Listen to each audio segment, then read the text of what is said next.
Some endings are compassion in disguise. They look like rejection at first. They feel like loss. They sound like silence. They arrive like a door closing in your face. But what if that door was not closing against you? What if it was closing for you? What if life was not taking something away to punish you, but removing what your attachment was too afraid to release? Why do some goodbyes hurt deeply and still lead you back to peace? Why do some people leave and suddenly you begin to hear your own soul again? Why does the ending you feared sometimes become the beginning your wisdom was waiting for? Buddhist wisdom teaches that nothing stays forever. Not people, not seasons, not pain, and not the version of you that begged to be chosen by what could not love you fully. Suffering begins when the heart clings to what has already finished, when the mind keeps replaying what cannot be changed, when the ego calls it abandonment, while life is quietly redirecting you toward freedom. And tonight, as you listen, something inside you may begin to loosen. The grief may still be there, but it may stop controlling you. The memories may still visit, but they may stop ruling your peace. The ending may still ache, but it may no longer feel like proof that you were broken. This is not just a lesson about losing someone or walking away. This is a lesson about seeing mercy where you once saw pain, about understanding that some endings do not destroy your life. They return you to it. Are you ready? Let's begin.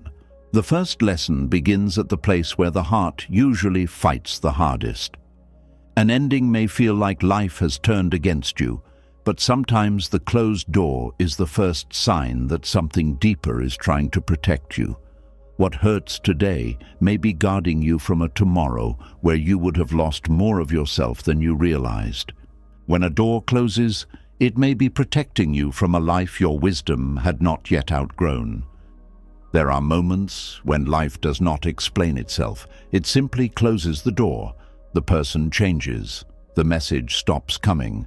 The opportunity disappears. The place that once felt safe begins to feel heavy. The dream you held tightly starts falling apart in your hands. And because the heart does not always recognize protection when it arrives through pain, you may call it rejection. You may call it failure. You may call it punishment.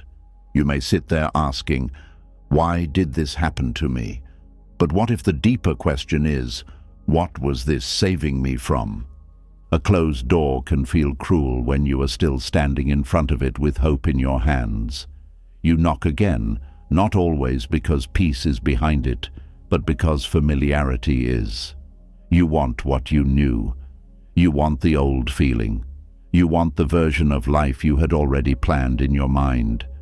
Even if that life was draining you, even if it was making you smaller, even if it was asking you to silence your own truth just to keep it alive, the heart still reaches for what it recognizes. This is why endings can hurt even when they are necessary. You are not only losing something outside of you, you are losing the story you told yourself about who you would become if it stayed. Buddhist wisdom teaches that suffering is not only caused by loss. Much of suffering is caused by clinging.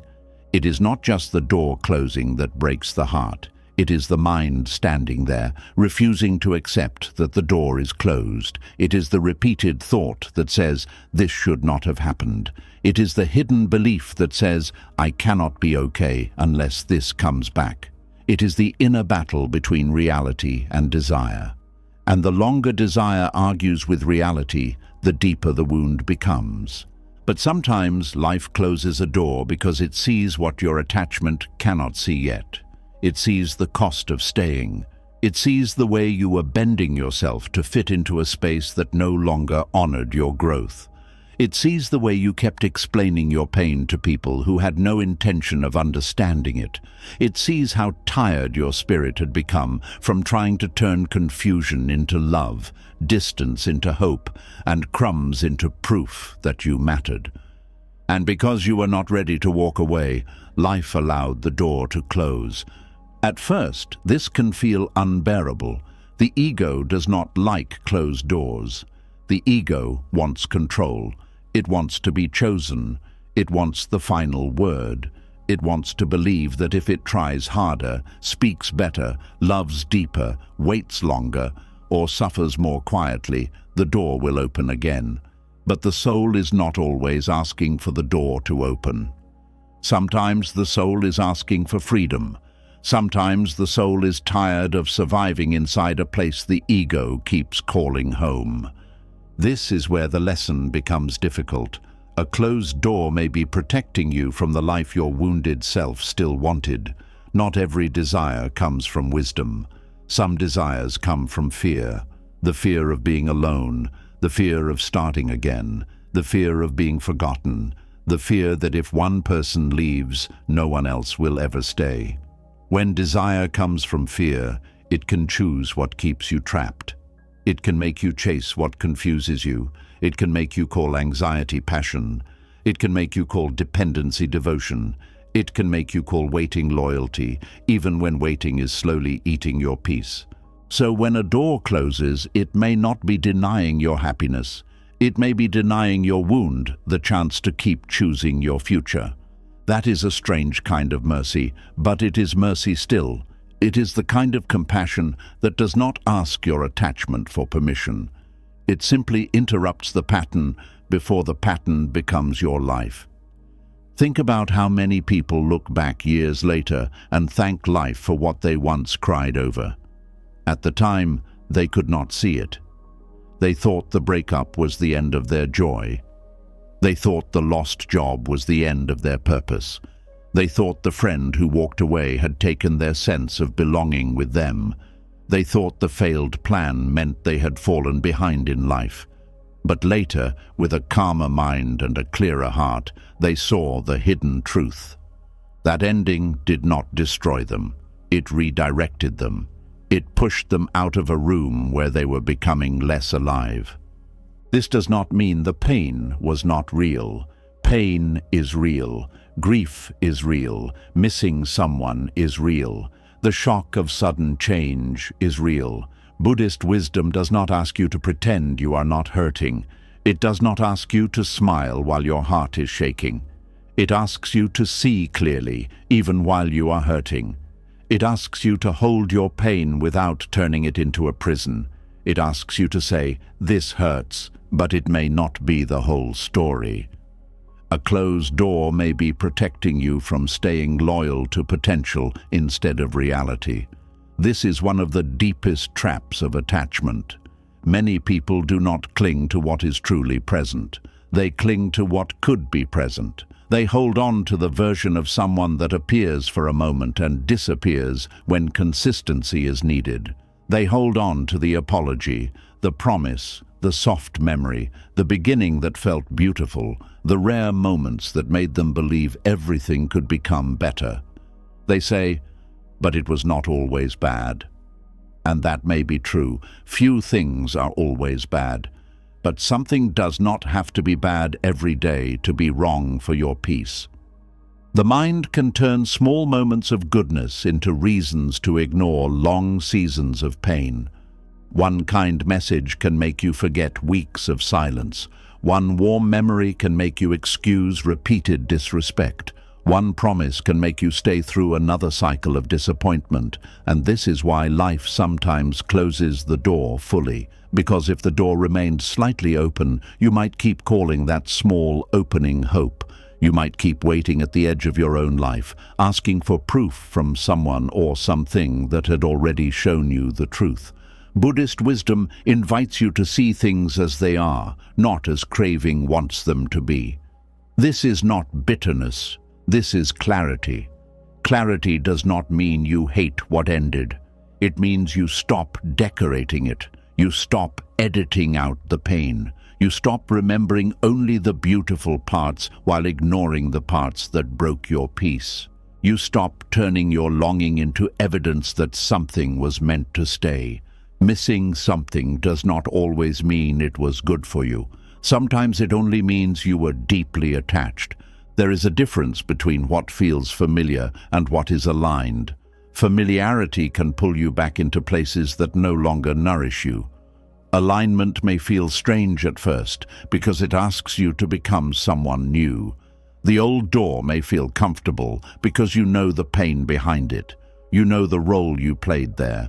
You know how to survive there. You know how much of yourself to hide, how much to accept, how much to pretend, how much to hope. But the new path asks for honesty. It asks you to stand without the old pattern. It asks you to meet yourself without the noise of chasing what left. That is why the end of a familiar pain can feel scarier than the pain itself. The pain had a routine. The pain gave you something to focus on. The pain gave your mind a problem to solve. But once the door closes, there is silence. And inside that silence, you begin to hear the questions you avoided. Who am I without this? What do I truly need? Why did I stay so long? What part of me believed this was all I deserved? These questions can feel heavy, but they are also the beginning of freedom. A closed door protects you by returning you to the present moment. Attachment lives in the past and the future. It replays what happened and imagines what could still happen. It keeps you trapped between memory and fantasy. You remember how things used to be, then you imagine how they might become again. But life is happening here, in this breath, in this body, in this exact moment. And when a door closes, reality is asking you to stop living in the story and return to what is true now. This is not easy because the mind loves unfinished stories. It wants explanations. It wants closure. It wants the perfect final conversation where everything makes sense. It wants the person to understand your pain. It wants the situation to prove that you were not foolish for caring. But not every door closes with a clear answer. Sometimes the answer is the closing itself. Sometimes silence is the answer. Sometimes repeated pain is the answer. Sometimes your exhaustion is the answer. Sometimes the absence of peace is the answer. You may not get every explanation you want, but you can still receive the lesson. Closure is not always something someone gives you. Sometimes closure is what happens when you stop abandoning yourself for an answer that may never come. It is what happens when you stop needing the person who hurt you to validate your pain before you believe it. It is what happens when you say, I may never understand everything, but I understand enough to stop returning to what harms my spirit. This is where wisdom begins to rise. Not loudly, not suddenly. It rises slowly, like light entering a room after a long night. At first, you may still grieve. You may still check the past. You may still feel the ache in certain songs, places, memories, or quiet hours. But something begins to change. The pain no longer controls every thought. The longing no longer feels like a command. The closed door no longer looks like proof that you were rejected. It begins to look like a boundary life created when you could not create one yourself. Some doors close because your soul can no longer shrink to fit them. This is important. There are places where you can only belong by becoming less honest, less alive, less peaceful, less yourself. There are relationships where love becomes a performance. There are spaces where you are accepted only when you are easy to control. There are dreams that require you to betray your body, your values, or your inner calm. You may not notice it at first because the desire to belong can be powerful. But slowly, your spirit starts to feel tired. You become careful with your words. You stop asking for what you need. You laugh when you want to cry. You say, "It is fine," when nothing inside you feels fine. A closed door may be life refusing to let you keep disappearing. It may be saying, "You were not born to become smaller for the sake of staying." This is why some endings bring grief and relief at the same time. You miss what was familiar, but you also breathe differently. You feel sadness, but you also feel space. You cry over what ended, but some quiet part of you knows you are safer now. Do not judge yourself for this mixture. The heart can love and still know it needs distance. The soul can grieve and still know it has been rescued. Buddhist non-attachment does not mean you stop caring. It does not mean you become cold or emotionless. It means you learn to love without chains. You learn to appreciate what comes without demanding that it stay forever.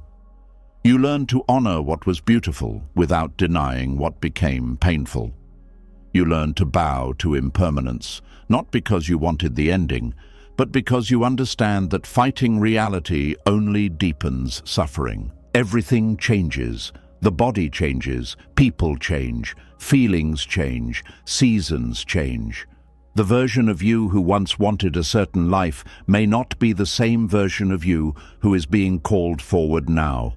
Impermanence is not here to frighten you. It is here to awaken you. It teaches you not to build your entire peace on things that can shift. It teaches you to love deeply, but not blindly. It teaches you to hold life with open hands, because what is truly aligned does not require you to destroy yourself to keep it. When the door closes, you may feel like you have lost access to someone or something, but often that loss of access restores access to yourself. You begin to remember your own rhythms. You begin to hear your own thoughts without another person's confusion filling the room. You begin to notice what you enjoy, what you need, what you value, what you no longer want to tolerate. You begin to sleep differently. You begin to breathe differently. You begin to see how much energy was being spent on keeping something alive that was not feeding you. There is a hidden cost to staying too long. It may not show all at once. It shows in your nervous system. It shows in your self-trust. It shows in your ability to laugh freely. It shows in the way you stop expecting kindness. It shows in the way you keep preparing for disappointment. It shows in the way peace starts to feel unfamiliar. Sometimes the door closes before the cost becomes permanent. Sometimes life removes you before you forget what freedom feels like. And yes, you may still mourn the future you imagined. This is often what hurts the most. You are not only grieving what happened, you are grieving what you hoped would happen, the trips you pictured, the conversations you expected, the version of them you believed would finally arrive, the version of yourself you thought you would become beside them. The mind mourns imaginary futures because they felt real inside you, but a future imagined is not the same as a future promised, and wisdom asks you to return from the dream to the truth. The truth may be painful, but it is also clean. It does not require constant guessing. It does not ask you to betray your own knowing. It does not force you to keep watering a dead branch and calling it patience. Truth may break an illusion, but it also gives you back your sight. And once you can see clearly, you can choose differently. Sometimes compassion removes what you were too afraid to release. Not because life is cruel, but because life is loyal to your awakening. You may have prayed for peace, but expected peace to arrive by changing the person, fixing the situation, or making the old path easier. Instead, peace arrived by closing the door. That can feel confusing. You asked for healing, and life gave you an ending. You asked for clarity, and life gave you silence. You asked for strength, and life placed you where you had to stand alone. But maybe the answer was not wrong. Maybe it was deeper than what you expected. The closed door may be the beginning of a more honest life, not an easier life at first, but a truer one. A life where you stop mistaking intensity for love. A life where you stop proving your worth to people who benefit from your doubt. A life where you no longer chase what makes you feel unsafe. A life where peace becomes more attractive than drama. A life where you finally understand that being chosen by the wrong thing can cost more than being released by it. This is how endings become teachers. They show you where you were attached. They show you where you ignored yourself. They show you where you placed your happiness in unstable hands. They show you what you were willing to sacrifice for belonging. They show you which parts of you still need compassion. They do not come only to take, they come to reveal, and what they reveal can become the foundation of your freedom. So when a door closes, do not rush to curse it. Do not rush to worship it either. Stand before it with honesty. Let yourself feel the pain. Let yourself admit what you wanted. Let yourself grieve the version of life you thought would unfold. But do not let grief convince you that nothing good remains. A closed door is not the end of the path. It is the end of one direction. And sometimes the direction you wanted was not the direction that would have led you home. One day you may look back and understand.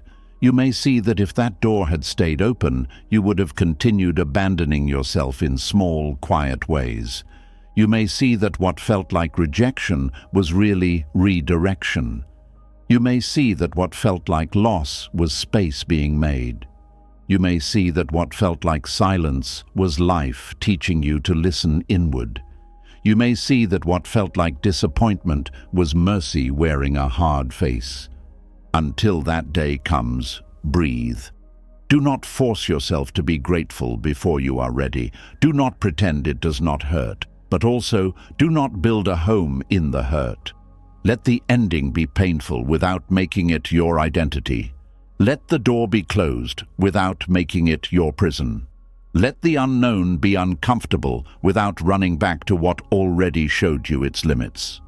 Some endings are compassion in disguise because they protect the person you are becoming from the life your wounded self would have kept choosing. They protect your peace from your attachment. They protect your future from your fear. They protect your wisdom from your old hunger for approval, certainty, and control. And though the heart may not understand immediately, the soul often knows before the mind does. The door that closed may not be blocking your blessing. It may be guarding it. It may be standing between your old pattern and your new life. It may be keeping you from returning to a version of yourself that only knew how to survive. So bow to what has ended, bless what was real, release what was not, and when you are ready, turn around. Because life may have closed that door not to leave you empty, but to guide you toward the place where your peace can finally enter.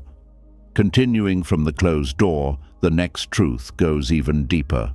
Sometimes life does not only close the door to protect you from the wrong path. Sometimes it removes what you kept defending because your attachment had become louder than your wisdom. What feels like a loss may be the universe gently taking away what your heart was too afraid to put down. Why some losses are not punishment, but the universe removing what your attachment kept defending. There are losses that feel like punishment because they touch the exact place where you were most afraid to be empty. They do not just take a person, a plan, a dream, or a familiar comfort. They take the thing you had secretly built your safety around. They take the thing you kept explaining, protecting, excusing, and holding, even when a quiet part of you already knew it was no longer giving you peace. And when it disappears, the first feeling is not always wisdom. The first feeling is shock. The heart says, "Why would life take this from me?" But the deeper truth may be, life did not take it to hurt you. Life removed it because your attachment had started defending what your soul had already outgrown. This is hard to accept because attachment does not feel like attachment when you are inside it. It feels like love. It feels like loyalty. It feels like hope. It feels like patience. It feels like faith. You tell yourself, "I am just not giving up." You tell yourself, "I am staying because I care." You tell yourself, "I am holding on because this still matters." And sometimes that may be true, but there comes a point where holding on stops being love and becomes fear, wearing the clothes of devotion. There comes a point where patience becomes self-abandonment.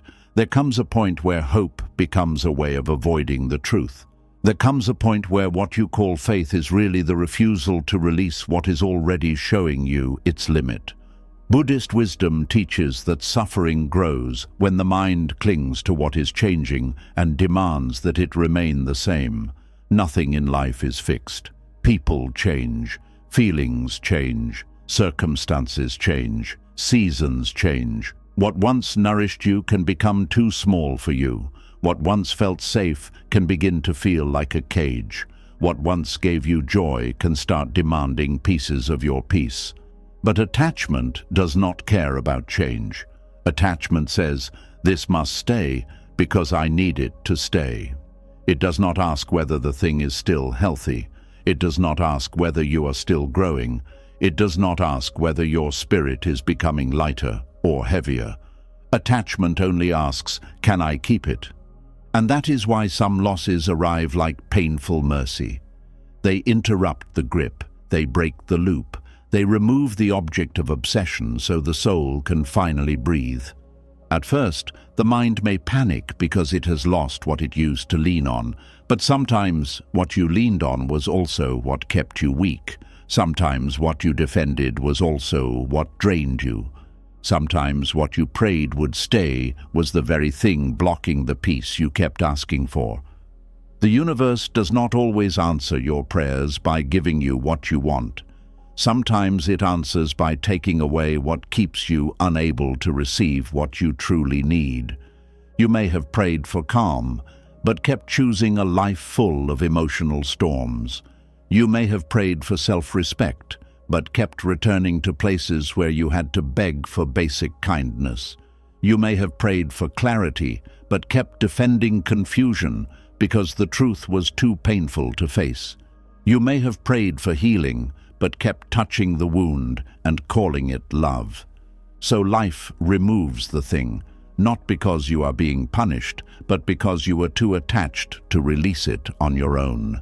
This kind of loss can feel unfair because the heart remembers the good moments.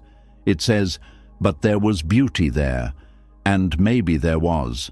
Not everything that leaves was evil. Not everything that ends was meaningless. Not every person who goes was a villain. Sometimes the pain is so confusing because there truly were moments of warmth, connection, laughter, hope, and tenderness. But Buddhist wisdom asks us to look at the whole truth, not only the pieces that comfort attachment. A few beautiful moments do not always make a whole path sacred. A little sunlight through a cracked roof does not mean you should live in a collapsing house. Attachment loves selective memory. It remembers the soft voice but forgets the long silence. It remembers the promise but forgets the pattern.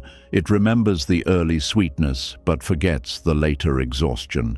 It remembers how it felt to be wanted but forgets how often you felt unseen. And because the mind can replay the beautiful parts more easily than it can accept the painful truth, you may keep defending what hurt you. You may keep explaining it to your friends. You may keep making excuses in your own heart. You may keep saying, "They did not mean it. It was just a difficult season. Maybe tomorrow will be different." But how many tomorrows must become yesterday before the soul is allowed to admit it is tired? Some losses are not punishment because they remove the need for you to keep lying to yourself. That is one of the greatest gifts hidden inside pain. When something finally ends, the energy you spent defending it is released. You no longer have to keep proving that the situation was better than it was. You no longer have to turn small signs into big hopes. You no longer have to translate neglect into love. You no longer have to silence your own discomfort to protect the image of what you wanted it to be. The loss strips away the performance, and for the first time, you can stand before the truth without needing to decorate it. This is not easy. Truth can feel cold before it feels freeing. When the illusion falls away, you may feel exposed. You may have to admit, "I stayed too long." You may have to admit, "I knew something was wrong." You may have to admit, "I was more afraid of losing it than I was committed to honoring myself." But this admission is not meant to humiliate you. It is meant to awaken you. There is no shame in realizing you were attached. Every human heart attaches. Every human heart tries to hold on to what gives it comfort. The lesson is not to hate yourself for clinging. The lesson is to see the cost of clinging clearly enough that you no longer call it peace. The universe sometimes removes what your attachment kept defending, because attachment can turn pain into identity. You begin to believe that your struggle is who you are. you become the one who waits, the one who proves, the one who understands everyone else, the one who accepts less, the one who keeps trying, the one who can handle the emotional weight. And people may even praise you for this. They may call you strong, they may call you patient, they may call you loyal, but deep inside you may not feel strong. You may feel tired, you may feel unseen, you may feel quietly empty. Strength that requires you to keep betraying yourself is not strength. It is survival. There is a difference between enduring a difficult season and staying attached to a pattern that keeps repeating. A difficult season has movement, there is honesty, there is effort, there is responsibility, there is a shared desire to heal, but a pattern keeps circling. It gives you just enough hope to keep you from leaving, then returns you to the same pain. Attachment often protects the pattern by calling it a season. It says, "This will pass."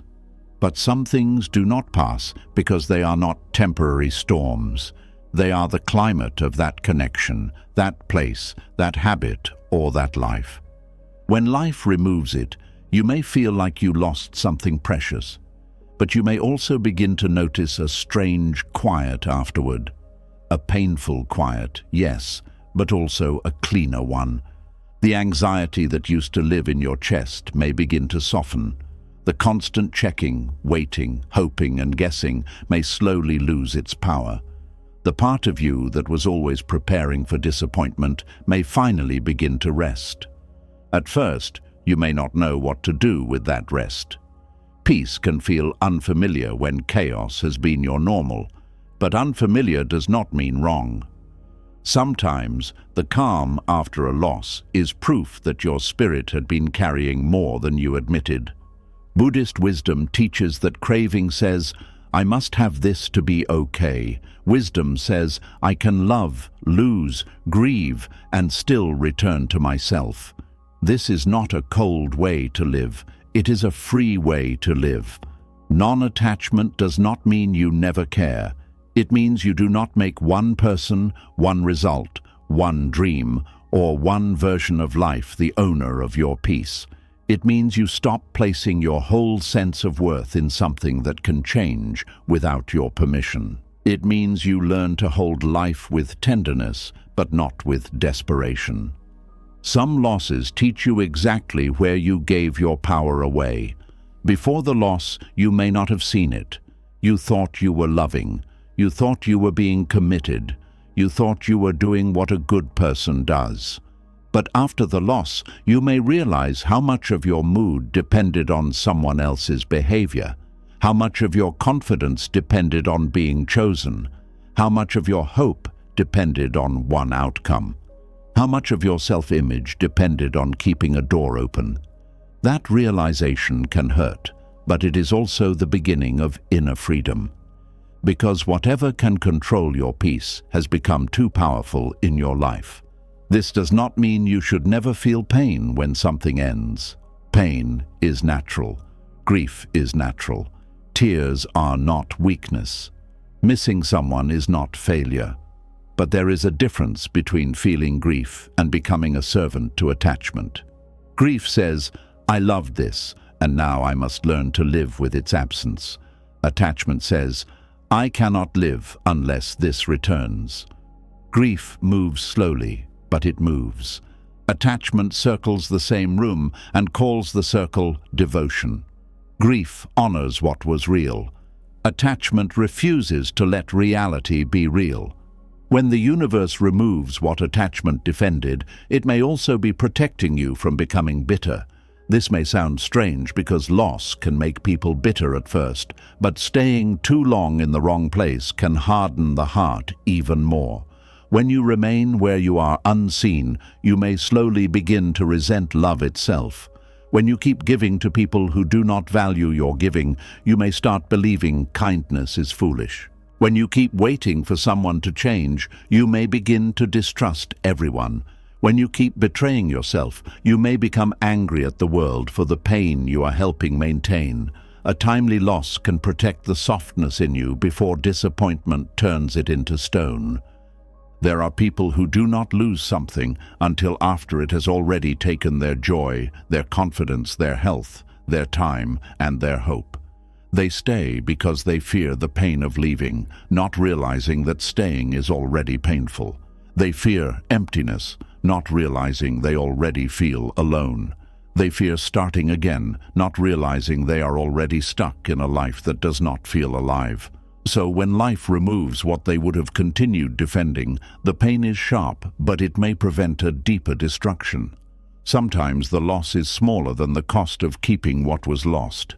This is why you must be careful when you interpret loss. The mind often rushes to label it. I failed. I was not enough. Life is against me. Nothing good stays. But these thoughts come from wounded interpretation, not always from truth. A loss may not mean you failed. It may mean something had completed its role. It may not mean you were not enough. It may mean the place you were trying to fit into could not hold the truth of who you are becoming. It may not mean life is against you. It may mean life is unwilling to let your attachment keep negotiating with your suffering. Buddhist wisdom invites you to ask a different question. Not only, why did this leave? But, what did I keep defending that this loss is now revealing? This question is not easy, but it is powerful. Maybe you defended someone's inconsistency because you feared being alone. Maybe you defended a dream because you did not want to admit it was no longer your dream. Maybe you defended a habit because it gave quick comfort, even while stealing long-term peace. Maybe you defended a role because being needed made you feel valuable. Maybe you defended a version of yourself that was already too small for your growth. Loss reveals these things because it removes the cover. Once the cover is removed, you can no longer pretend in the same way. This can feel painful, but it can also become the start of a more honest life. The truth may ask you to grieve. It may ask you to apologize to yourself. It may ask you to rebuild your routines. It may ask you to sit in silence without running toward the next distraction. It may ask you to feel the loneliness you used to avoid. But inside that loneliness, something sacred can happen. You may begin to discover that you are not as empty as you feared. You may begin to feel your own presence again. This is one of the hidden blessings of loss. It clears the space where self-return can happen. When your attachment was active, your mind may have been crowded with thoughts, worries, hopes, fears, plans, memories, and emotional negotiations. You were always managing something inside. But when the thing is gone, the noise slowly begins to settle. Not immediately, not perfectly, but slowly. And in that settling, you may hear the wisdom you kept ignoring. You may remember the dreams you postponed. You may return to simple joys that had been buried under emotional survival. You may begin to live from your center again. Some losses are not punishment because they restore your ability to choose consciously. Attachment makes choices from fear. Wisdom makes choices from clarity. When attachment leads, you choose what gives immediate relief. You text because silence feels unbearable. You return because loneliness feels too wide. You accept less because the thought of having nothing feels worse. You say yes because rejection feels dangerous. But when wisdom begins to lead, you choose what supports your peace, even if the choice is uncomfortable. You stop asking, what will make the ache go away right now? And begin asking, what will help my soul become free? This shift is not small. It is the difference between living as a prisoner of emotional hunger and living as a student of truth. Hunger grabs, truth waits. Hunger begs, truth breathes. Hunger says, give me anything so I do not feel this emptiness. Truth says, let me understand this emptiness so I stop filling it with what harms me. The universe may remove something so you can stop feeding hunger and start listening to truth. There is also a deep humility that loss brings. Before the loss, you may have believed you knew what had to happen for your life to be okay. You had a fixed picture. This person must stay. This plan must work. This outcome must happen. This door must open. But life is wider than your picture. Wisdom often grows when the picture breaks. When you lose what you thought you needed, you may discover needs beneath the need. You thought you needed that person, but you needed love that felt safe. You thought you needed that job, but you needed purpose and stability.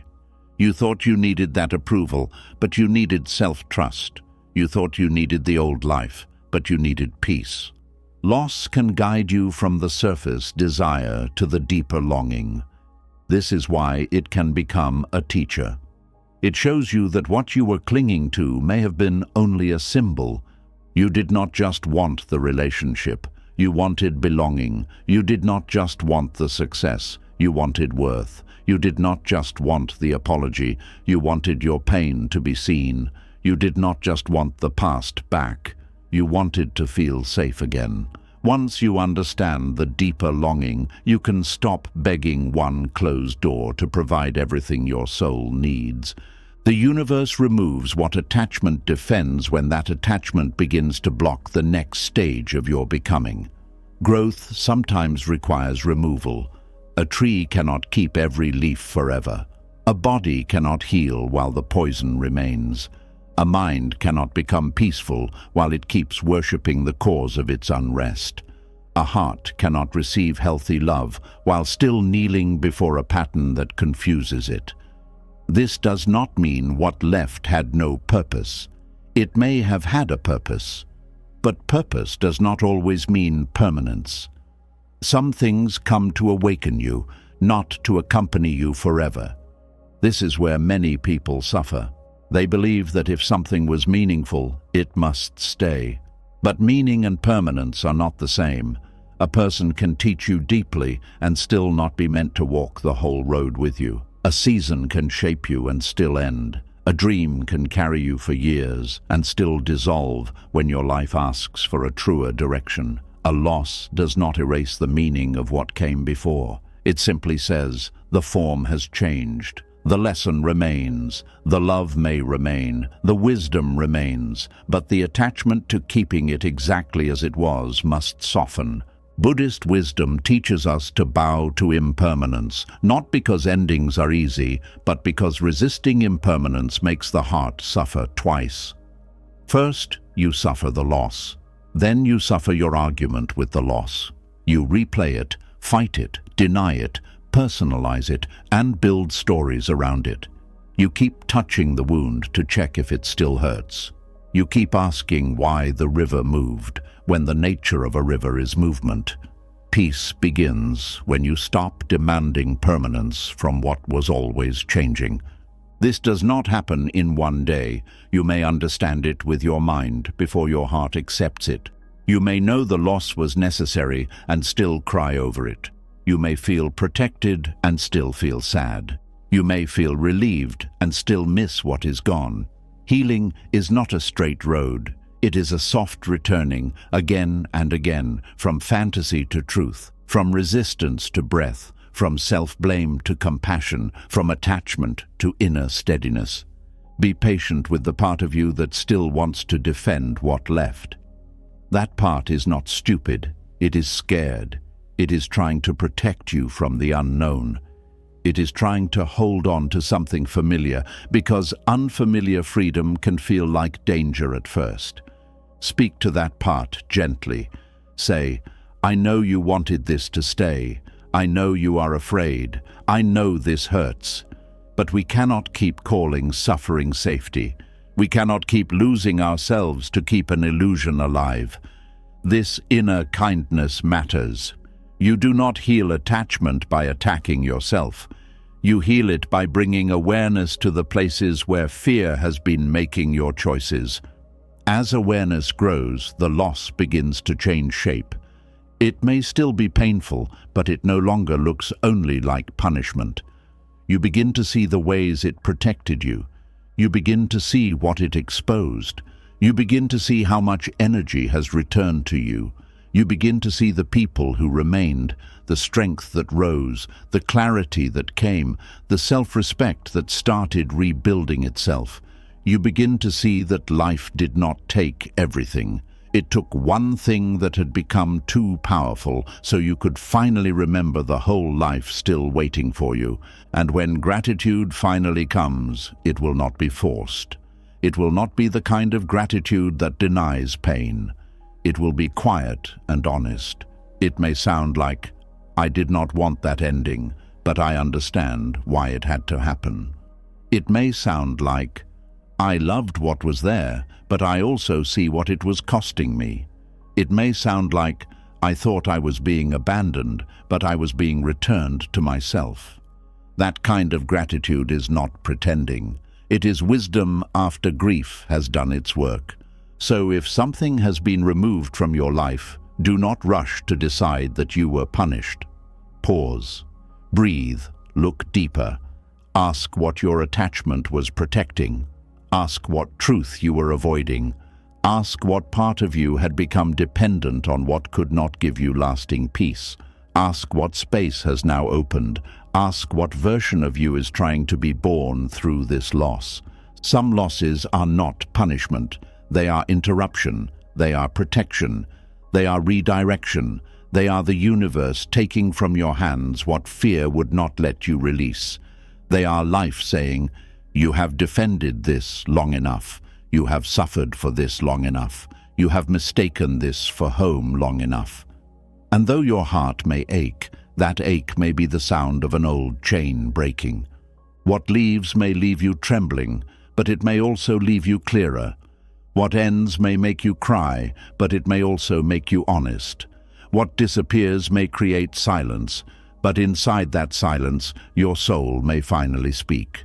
And one day, when you are no longer blinded by the first pain of loss, you may see that the universe was not closing its hand against you. It was opening yours. Continuing from the truth that some losses are not punishment, but life removing what attachment kept defending, we now come to a deeper question. When something ends, what exactly are you grieving? Are you grieving love, or are you grieving the thing you depended on to feel safe, chosen, important, and complete? This is where endings become painful teachers. They do not only show you who left, they show you what you were holding on to inside yourself. How endings expose the difference between love and dependency. There are endings that do more than break the heart. They reveal the heart. They pull away the person, the routine, the comfort, the familiar voice, the old promise, and suddenly you are left staring at something deeper than loss. You are left staring at the truth of what that connection had become inside you. Was it love, or was it fear of being alone? Was it devotion, or was it the hunger to be chosen? Was it care, or was it the quiet belief that without this person, without this bond, without this version of life, you would not know who you are? This is why some endings feel so unbearable. It is not only because someone is gone, it is because something they carried for you is gone with them. Maybe they carried your sense of worth. Maybe they carried your hope for the future. Maybe they carried the feeling that your life had direction. Maybe they carried the proof that you mattered.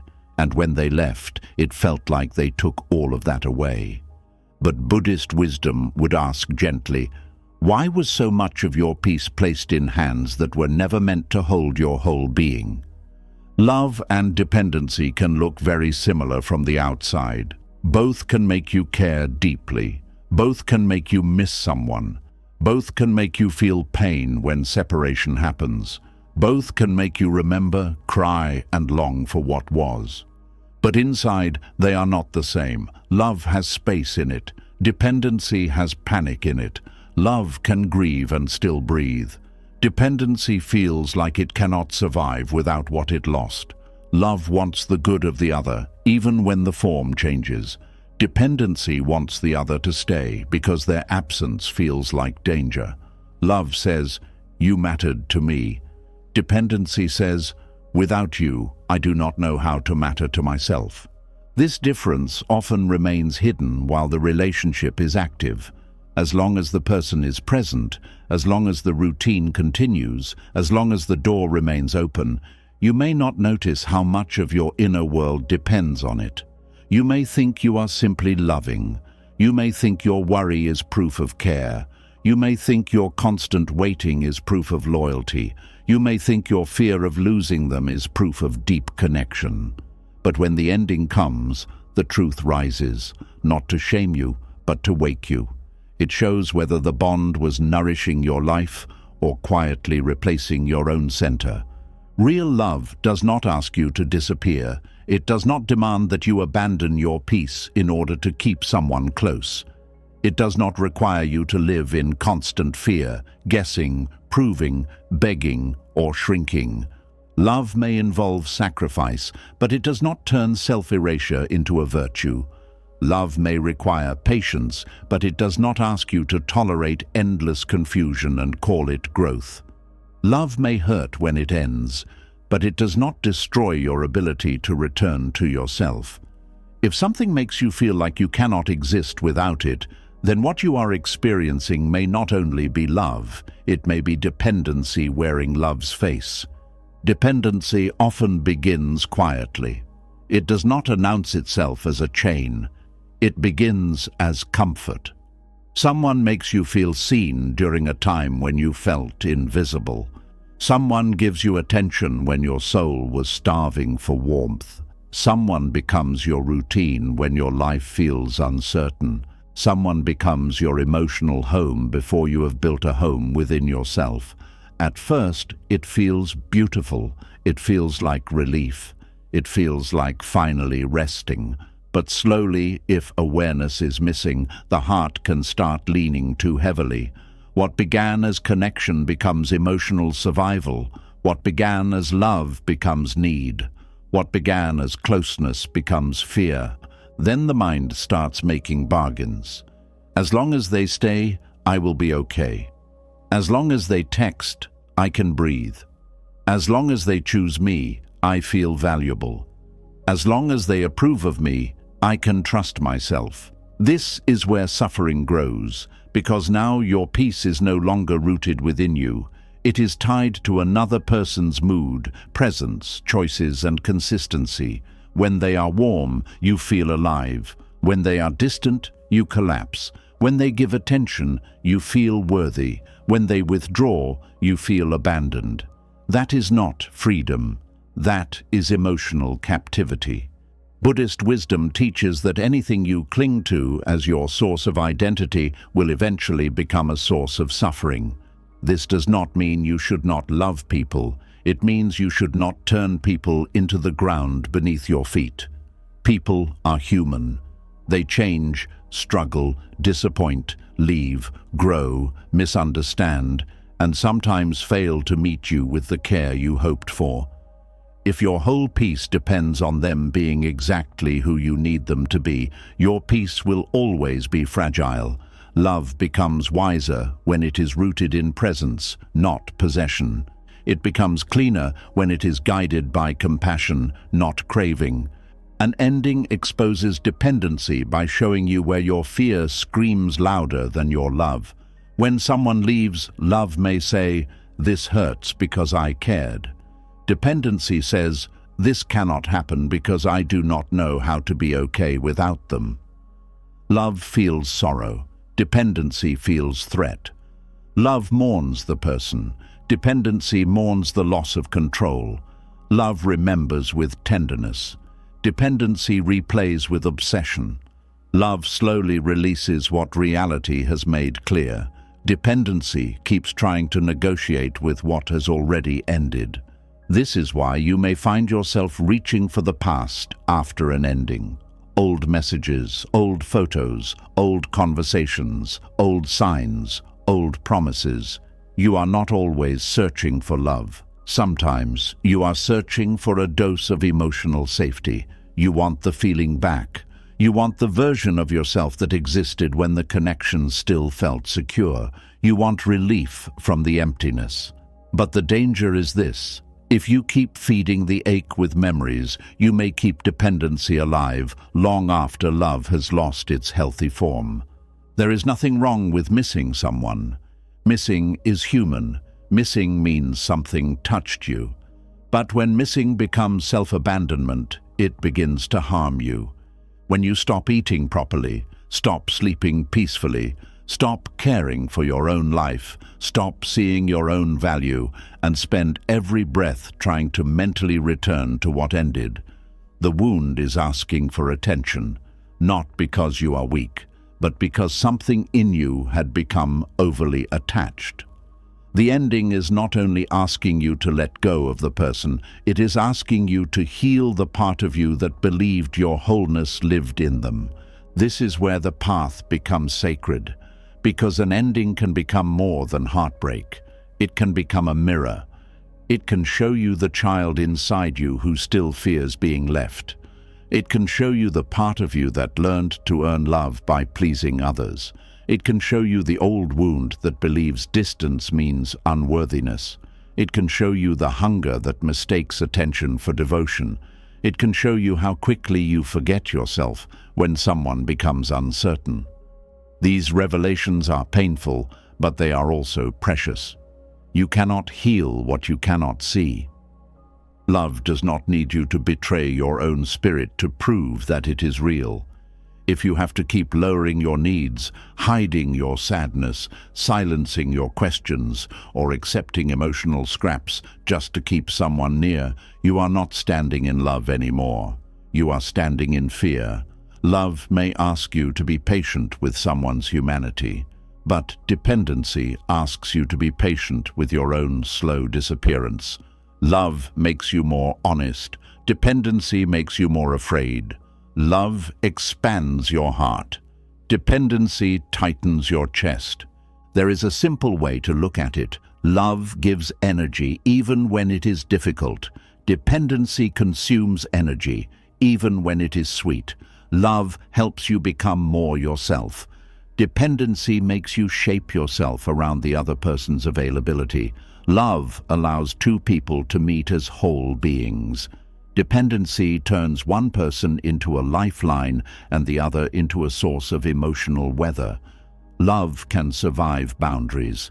Dependency panics at boundaries. Love can hear truth. Dependency needs reassurance more than truth. When an ending happens, you may feel tempted to measure the connection by the size of your pain. You may think, if it hurts this much, it must have been true love. But pain alone does not prove love. Sometimes pain proves attachment. Sometimes pain proves fear. Sometimes pain proves that a wound has been touched. Sometimes pain proves that you had placed your identity somewhere unstable. True love can hurt, yes, but not all hurt is proof of true love. A chain can hurt when it breaks, not because the chain was good, but because your skin had grown around it. This is hard to hear because the mind wants to romanticize suffering. It wants to believe that the more you suffer, the more pure your love must be. But Buddhist wisdom does not glorify suffering. It studies suffering so it can end. It asks you to look honestly at the cause. Are you suffering because love was deep or because attachment was strong? Are you grieving the person as they truly were, or the role they played in protecting you from your own emptiness? Are you sad because something beautiful ended, or terrified because you have not yet learned how to stand alone with tenderness? These questions are not meant to make your love seem false. A connection can contain real love and still contain dependency. Human bonds are often mixed. You may have genuinely cared and still clung too tightly. You may have loved someone and still used their presence to avoid your own wounds. You may have shared real beauty and still depended on them in ways that were not healthy. The goal is not to deny the love. The goal is to separate the love from the fear, so the love can remain as wisdom and the fear can finally be healed. When dependency is exposed, the first instinct is often to run back. Not because the relationship is peaceful, but because the nervous system wants the familiar source of relief.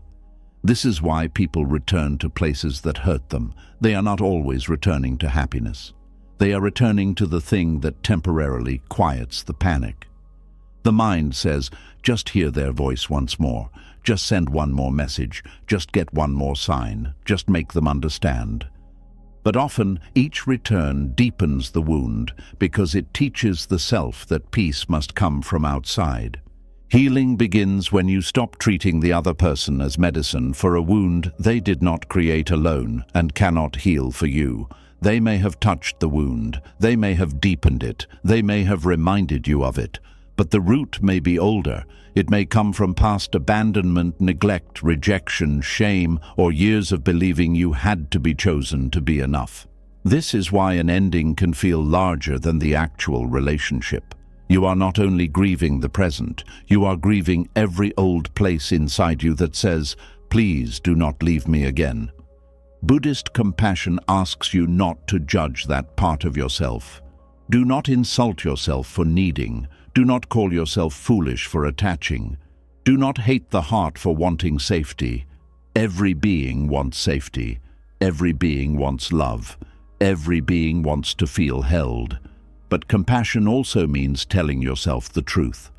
Wanting love is natural. Losing yourself for love is suffering. Needing comfort is human. Making another person the only doorway to comfort is dangerous. Caring deeply is beautiful. Clinging desperately is painful. When an ending exposes dependency, it is inviting you to build an inner refuge. In Buddhism, refuge is not about escaping life. It is about finding a stable place within truth, awareness, and compassion. An inner refuge means you can feel pain without becoming pain. You can miss someone without chasing what harms you. You can grieve without deciding that your life is over. You can love without handing away your entire sense of self. You can say, this mattered to me, without saying, this must define me forever. This inner refuge is built slowly. It begins with small acts of returning to yourself.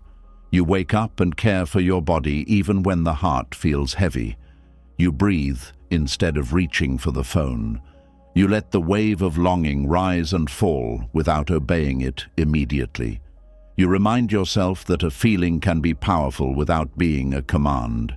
You speak gently to the part of you that wants to beg. You choose one peaceful action, then another, then another. In time, your nervous system begins to learn that absence is painful, but not fatal. This is one of the greatest lessons an ending can teach. Absence is not death. Silence is not the end of your worth. Someone's departure is not the disappearance of your future. The mind may tell you that you cannot survive without what left, but the breath says otherwise. Each breath becomes evidence. You are still here. You are hurting, but you are here. You are grieving, but you are here. You are uncertain, but you are here. And slowly, being here becomes the ground from which healing grows. Dependency often weakens self-trust.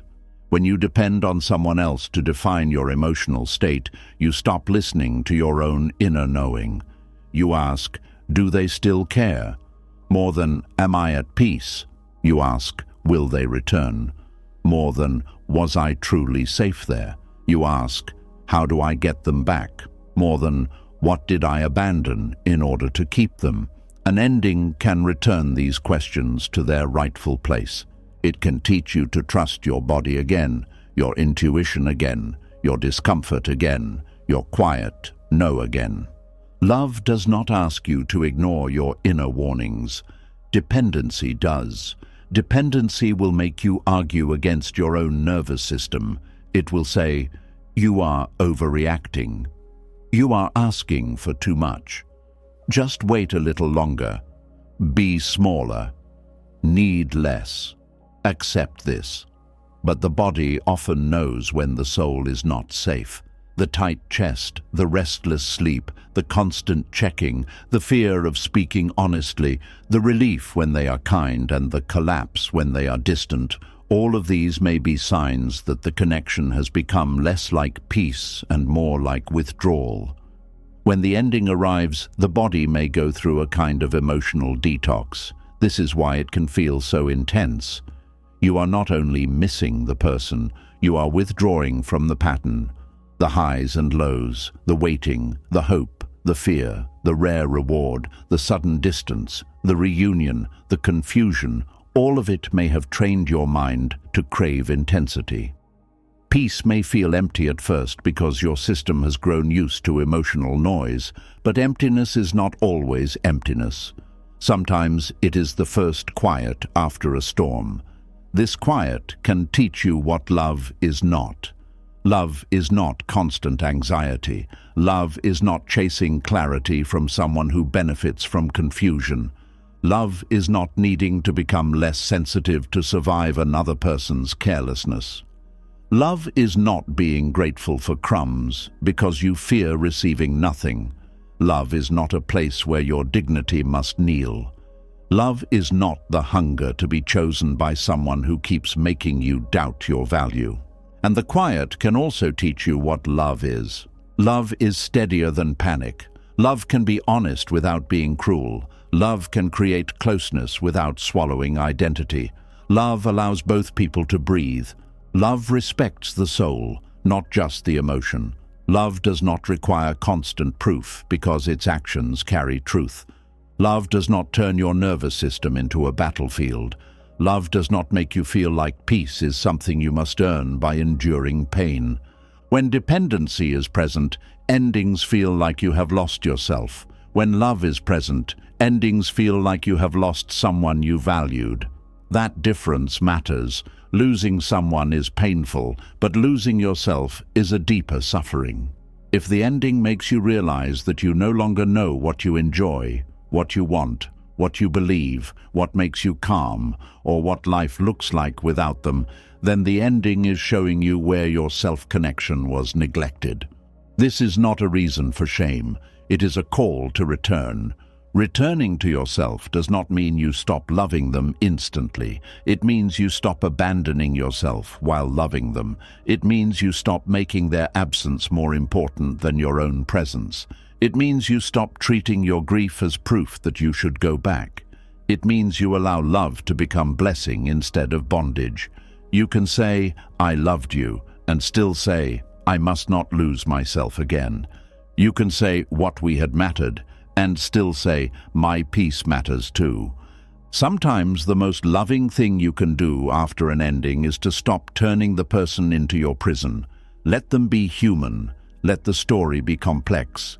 Let the good be good. Let the pain be pain. Let the ending be real. Dependency wants to keep the person frozen as the only source of meaning. Love allows them to become part of your path without remaining the owner of your path. Love can bow. Dependency clings. Love can bless. Dependency possesses. Love can learn. Dependency repeats. This is why endings are powerful spiritual tests. They ask whether you can honor what was without being trapped by it. They ask whether you can grieve without worshipping the past. They ask whether you can feel longing without obeying it blindly. They ask whether you can let someone leave your daily life without letting them take your inner life with them. They ask whether you are willing to become whole in the very place where you once felt broken. The ego may resist this. It may say, "If I let go, it means the love was not real." But that is not true. Letting go does not erase love. It purifies it. It removes the fear, the control, the obsession, the bargaining, the self-abandonment, and leaves behind what was genuine. Sometimes, after the fire of grief has passed, what remains is a quiet gratitude, not a desire to return, not a need to possess, just a soft recognition that something touched your life, taught you, changed you, and completed its season. This is love becoming wisdom. Dependency says, "Stay, so I do not have to face myself." Love says, "May truth guide both of us, even if the path separates." Dependency says, "Choose me, so I can feel worthy." Love says, I am learning to be worthy in my own eyes. Dependency says, I cannot be peaceful unless you come back. Love says, I am grieving, but I am still responsible for my peace. Dependency says, you are my home. Love says, you were part of my journey, but I must become home within myself. This is not easy. It may be one of the hardest lessons a human heart can learn, because dependency often forms around our tenderest wounds. It forms where we wanted to be loved better. It forms where we were tired of carrying ourselves alone. It forms where someone's attention felt like water after years of thirst. So when that person leaves, the thirst returns. But instead of running back to the same cup, wisdom asks you to find the spring within. The spring within is built through self-respect, daily care, honest reflection, spiritual practice, supportive connections, and the courage to sit with discomfort without letting it choose for you. It is built when you stop asking one person to rescue you from every old wound. It is built when you become patient with your own healing. It is built when you learn that loneliness is not a command to return to what hurt you. It is built when you allow silence to become a teacher instead of a threat. An ending exposes the difference between love and dependency, because love leaves you with tenderness, while dependency leaves you with terror. Love may hurt, but it does not tell you that you are nothing without the other. Dependency does. Love may miss, but it does not demand that you betray your growth. Dependency does. Love may remember, but it does not force you to live backward. Dependency does. Love may grieve, but it can still bow to impermanence. Dependency fights impermanence as if fighting change could bring peace. Buddhist wisdom does not ask you to cut your heart off. It asks you to open your eyes, see where you loved, see where you clung, see where you cared, see where you feared, see where you gave freely, see where you gave because you were afraid not to, see where the connection brought beauty, see where it became bondage. This kind of seeing is brave because it does not flatten the story into one simple label. It allows truth to be whole. And when truth becomes whole, healing becomes possible. You stop saying, it was all perfect, because that denies your pain. You stop saying, it was all meaningless, because that denies your heart. You begin to say, it was real and it taught me. It held beauty and it held lessons. I loved and I attached. I gave and I forgot myself. I lost and now I am returning. That is a mature kind of peace, not the peace of pretending, the peace of seeing clearly. So if an ending has left you trembling, ask gently, what part of this pain is love and what part is dependency? The love deserves honoring. The dependency deserves healing. The memories deserve tenderness. The patterns deserve honesty. The person may deserve forgiveness or distance or simply release. But your soul deserves freedom. Do not use the ending to prove that you were unlovable. Use it to learn where you stopped loving yourself. Do not use the absence to decide that life is empty. Use it to discover where you had emptied yourself for the sake of being kept. Do not use the grief to run back into bondage. Use it to become more awake, more rooted, more compassionate, and more whole. Some endings are compassion in disguise because they separate love from dependency. They show you what was sacred and what was fear. They show you what was connection and what was craving. They show you what was devotion and what was self-abandonment. And though the lesson may hurt, it can return you to a love that does not require losing yourself. Because the truest love does not make you smaller. It does not make you a prisoner of someone's presence. It does not turn your peace into a hostage. The truest love, even when it changes form, points you back to freedom.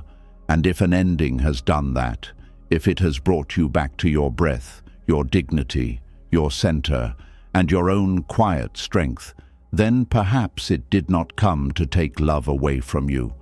Perhaps it came to teach you how love feels when it no longer has fear wrapped around it. Carrying this from the difference between love and dependency, we now enter one of the hardest truths about endings. Sometimes the person who leaves does not only create pain, they create a mirror. Their absence shows you what comfort kept hiding. Their leaving may break the pattern that your peace was too afraid to question. There is a kind of teacher who does not arrive with gentle words, warm hands, or easy comfort. This teacher does not sit beside you and explain the lesson clearly. This teacher may leave, they may go silent, they may choose another path, they may close the door without giving you the answer your heart was begging for, and at first, you may not call them a teacher. You may call them the reason you cannot sleep. You may call them the person who wounded you. You may call them proof that life is unfair.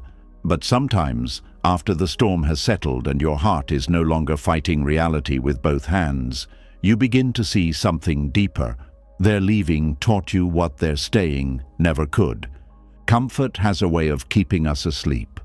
When something feels familiar, even if it is not fully peaceful, the mind learns how to live inside it. You know what to expect. You know your role. You know where to place your hope. You know how to manage the silence, the distance, the small disappointments, and the emotional uncertainty. You may not be happy, but you are adjusted. You may not be free, but you are used to the cage. And because the familiar is less frightening than the unknown, you may call it home. You may tell yourself, this is enough. You may convince yourself that the little comfort you receive is worth the quiet pain you keep carrying. But when the person leaves, that comfort is disturbed. The life you were using to avoid yourself suddenly becomes unavailable. The routine breaks. The old emotional rhythm stops. The mind can no longer receive its usual dose of reassurance, even if that reassurance was small and inconsistent. And this is when the lesson begins. Not because the leaving feels good. It does not. It can feel like a deep inner shaking, but it forces you to face the places in yourself that comfort allowed you to ignore. Buddhist wisdom teaches that suffering can become a doorway when it is met with awareness. Pain by itself does not automatically make a person wiser. Some people suffer and become more bitter. Some suffer and become more closed. Some suffer and keep repeating the same patterns with different faces. But when pain is observed deeply, when you stop only asking, how do I get back what I lost, and begin asking, what is this revealing in me, then suffering becomes a teacher. The person who left may have created the wound, touched the wound, or awakened the wound, but the lesson is not only about them. The lesson is about the self you meet in their absence. Comfort rarely asks you the questions that absence asks. Comfort does not ask, why did you make one person the center of your peace? Comfort does not ask, why did you stay quiet when your heart needed honesty? Comfort does not ask, why did you keep accepting confusion as long as it came with small moments of warmth? Comfort does not ask, who are you when no one is choosing you? It lets you keep moving through life as you are, half awake, attached, afraid, but functional enough to avoid changing. Loss is different. Loss does not let you hide so easily. When someone leaves, the silence around you can become painfully loud. At first, you may fill it with thoughts about them. Where are they? Do they miss you? Did they care? Will they return? How could they move on? Why did they do it this way? But beneath those questions, there are deeper ones waiting. Why does their absence feel like the disappearance of your own worth? Why does their silence make you doubt your value? Why does being unchosen by one person make you feel unseen by all of life? These are not easy questions, but they are the questions that begin to separate your soul from dependency. The person who leaves may become your teacher because they show you where you are still looking outside for what must be built inside. Maybe you were looking for someone to finally make you feel secure. Maybe you were waiting for their love to erase old rejection. Maybe you were hoping their commitment would heal the fear that you were not enough. Maybe you wanted their presence to become proof that you were safe in the world. But no human being, no matter how loved, can carry the full weight of your unhealed self. When they leave, it may feel like they took your peace, but often what they reveal is that your peace had been placed outside of you for too long. This is not said to blame you. The heart learns attachment through many roads. Sometimes it learns it through childhood wounds, through neglect, through betrayal, through years of not being chosen gently, through relationships where love felt uncertain. So when someone finally gives warmth, even inconsistent warmth, the heart may cling. It may say, "This is my chance, this is my proof, this is the person who will finally make me feel whole." And then, when that person leaves, the pain feels larger than the present moment. It carries the weight of every old goodbye. It carries the echo of every time you felt left behind. This is why their leaving can feel like a collapse. But the collapse may not be the collapse of your life. It may be the collapse of an illusion, the illusion that another person can complete the work of your own healing. The illusion that being chosen by someone else will automatically make you stop abandoning yourself. The illusion that love alone can fix what awareness, self-respect, and inner practice must also heal. When the illusion falls, it hurts. But once it falls, you can finally build on truth. A person who stays in your comfort zone may never show you your hidden patterns. As long as they are there, you may keep believing that everything is fine. You may keep adjusting, you may keep giving, you may keep accepting emotional hunger as normal, you may keep saying, "At least they are still here." But presence alone is not proof of love. Someone can stay and still not meet you. Someone can stay and still not honor you. Someone can stay and still keep you anxious, small, and unsure. And sometimes the person who leaves teaches you more than the person who stayed too long with half a heart. Their leaving may teach you that access is not the same as intimacy. Just because someone is in your life does not mean they are truly with you.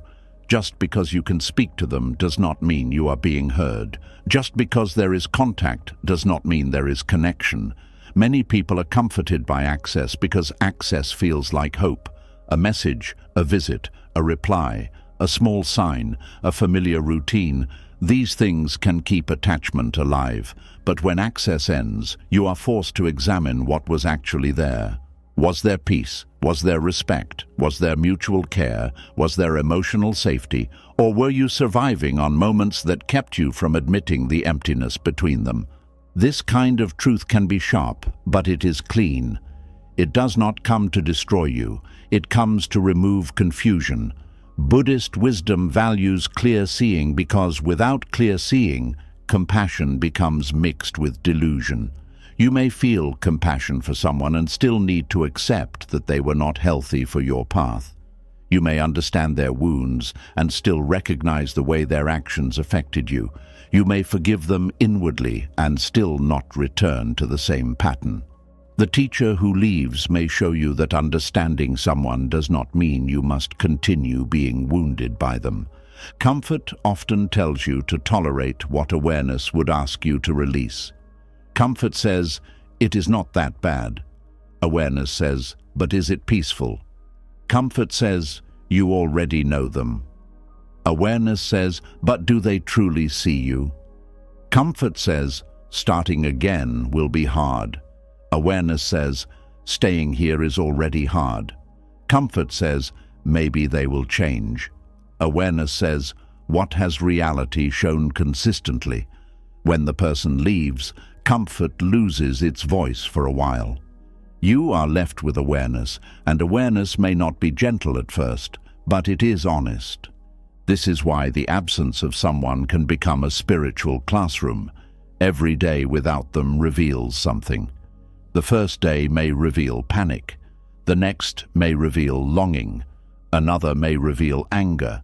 Another may reveal relief. Another may reveal how much of your time was spent managing emotional uncertainty. Another may reveal how deeply you had ignored yourself. Another may reveal that you are stronger than the story your fear told you. The lessons do not arrive all at once. They come in waves, and each wave asks you to stay present instead of running backward. At first, you may think healing means forgetting them, but healing is not always forgetting. Sometimes healing means remembering without losing yourself. It means allowing the memory to exist without turning it into a command. It means letting a song hurt without using the hurt as proof that you should return. It means seeing their face in your mind and still choosing your peace.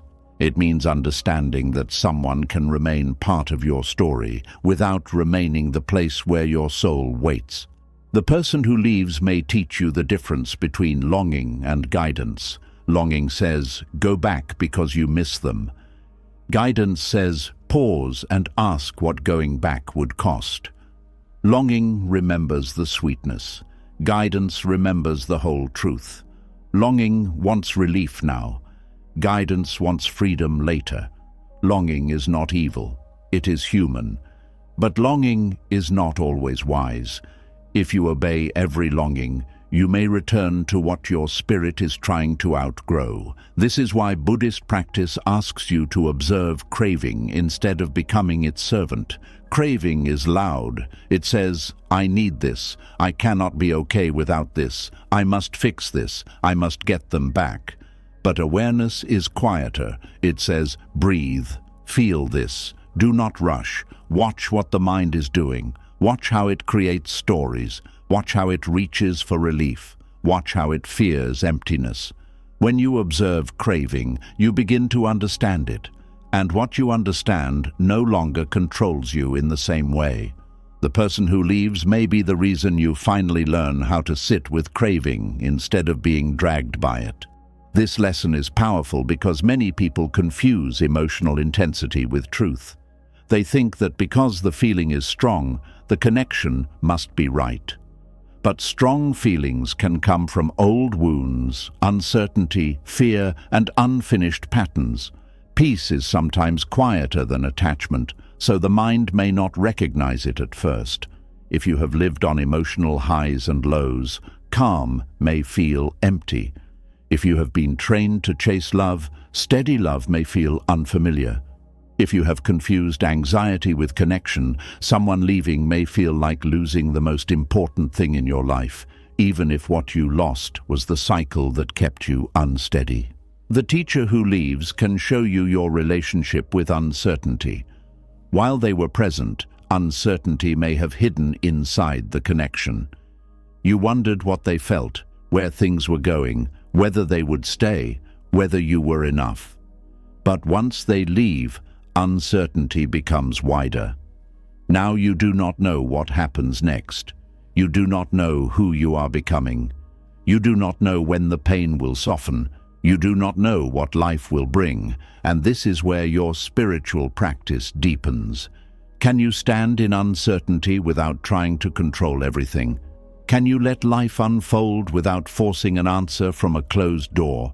Can you trust that not knowing is not the same as being abandoned? Comfort often gives the illusion of certainty. Even if the situation is painful, at least it is known. The mind likes what is known because it can prepare for it. But growth often begins where certainty ends. The person who leaves may push you into unknown space, and in that space you begin to discover parts of yourself that never had room to appear. Courage, discernment, patience, self-protection, prayer, stillness, boundaries, a deeper relationship with your own breath. These are not small things. They are the roots of a new life. Their leaving may also teach you that love cannot be forced into permanence by effort. You can be kind, you can be loyal, you can be patient, you can be understanding, you can communicate clearly, you can give your best. But you cannot make another person meet you with the same depth. You cannot make someone ready. You cannot make someone value what they are not able or willing to honor. You cannot love someone into becoming the person your heart needs them to be. This is painful, but it is freeing. Because once you understand it, you stop exhausting yourself trying to control another person's path. Buddhist wisdom does not teach passivity. It teaches right effort. Right effort means you do what is wholesome, honest, and wise, but you do not cling to controlling the outcome. You speak truth, but you do not force someone to understand. You love sincerely, but you do not demand permanence from what is unstable. You act with compassion, but you do not sacrifice your inner peace to rescue what refuses to be conscious. The person who leaves may teach you right effort by showing you the limit of your effort. They may teach you where love ends and control begins. This can be humbling. You may realize how much you tried to manage the connection. You tried to say things the perfect way. You tried to time your emotions. You tried to be less needy, less hurt, less direct, less human. You tried to become easy enough to keep. But love that requires you to become unreal is not a safe home. The one who leaves may teach you that being abandoned by another is painful, but abandoning yourself to prevent abandonment is a deeper wound. Their absence may reveal how often you betrayed your own knowing. Perhaps your body felt uneasy, but you ignored it. Perhaps your heart sensed distance, but you explained it away. Perhaps you saw the imbalance, but you focused on potential. Perhaps you knew you were tired, but you called it patience. Once they leave, the truth becomes harder to deny. And while this may create regret, it can also restore your self-trust. You begin to say, "Next time, I will listen sooner. Next time, I will not silence the quiet truth inside me. Next time, I will not wait for pain to become unbearable before I call it real." This is how the person who leaves becomes a teacher your comfort could never become. Comfort kept you adjusted. Their leaving makes you awake. Comfort kept you hoping. Their leaving makes you honest. Comfort kept you attached to the familiar. Their leaving opens the question of freedom. Comfort asked you to survive. Their leaving asks you to transform. Transformation does not always feel beautiful while it is happening. Sometimes it feels like confusion. Sometimes it feels like grief. Sometimes it feels like anger rising from places where you once tolerated too much. Sometimes it feels like loneliness.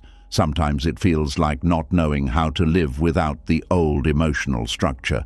But beneath all of that, something is being rebuilt. Not loudly, not quickly, but deeply. Your relationship with yourself is being rebuilt. Your understanding of love is being rebuilt. Your ability to choose from wisdom instead of fear is being rebuilt. The person who leaves may also teach you compassion without possession. This is one of the hardest lessons. It is easy to confuse love with the desire to keep someone close. But sometimes, love matures when you stop needing to possess the person. You can wish them peace without needing access. You can honor what they gave without denying what they could not give. You can accept that they were part of your awakening, even if they were not part of your future. This kind of compassion is not weakness.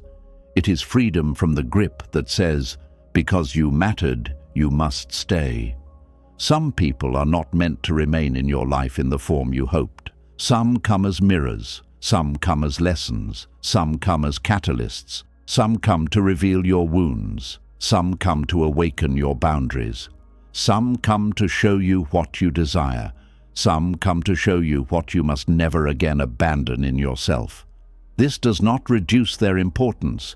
It gives their presence a different kind of meaning. Not every sacred connection is permanent. Some are sacred because they change you and then leave you with the responsibility to live differently. This is where grief can turn into wisdom. At first, grief says, "They left me." Later, wisdom may say, "Their leaving revealed me." At first, grief says, "I lost love." Later, wisdom may say, "I found the places where I was confusing love with fear." At first, grief says, "My life has been interrupted." Later, wisdom may say, My unconscious pattern has been interrupted. This shift does not happen by force. It happens through reflection, patience, and the willingness to stop making the person the only subject of the story. Because the story is not only about them, it is also about you. Your healing, your awakening, your return, your next choices. Your ability to become softer without becoming weaker, wiser without becoming colder, open without becoming available for the same wound. If you make the story only about the person who left, you may remain trapped in their absence. But when you allow the story to include your growth, the absence becomes part of the path instead of the whole path. The person who leaves may teach you what you truly value. When they are gone, you may begin to see what you miss and what you do not miss. You may miss the laughter, but not the anxiety.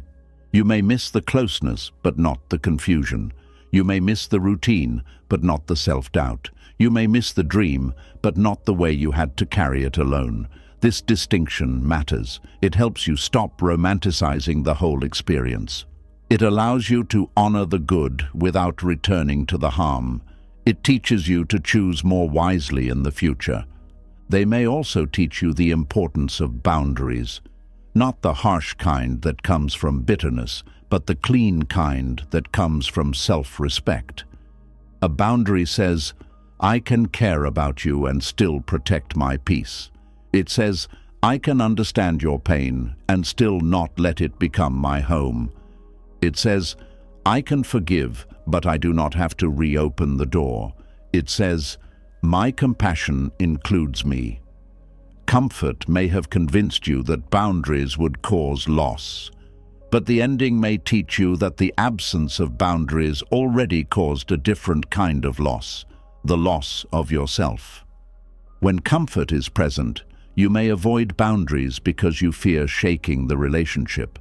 You fear being too much. You fear asking for clarity. You fear losing the little you have.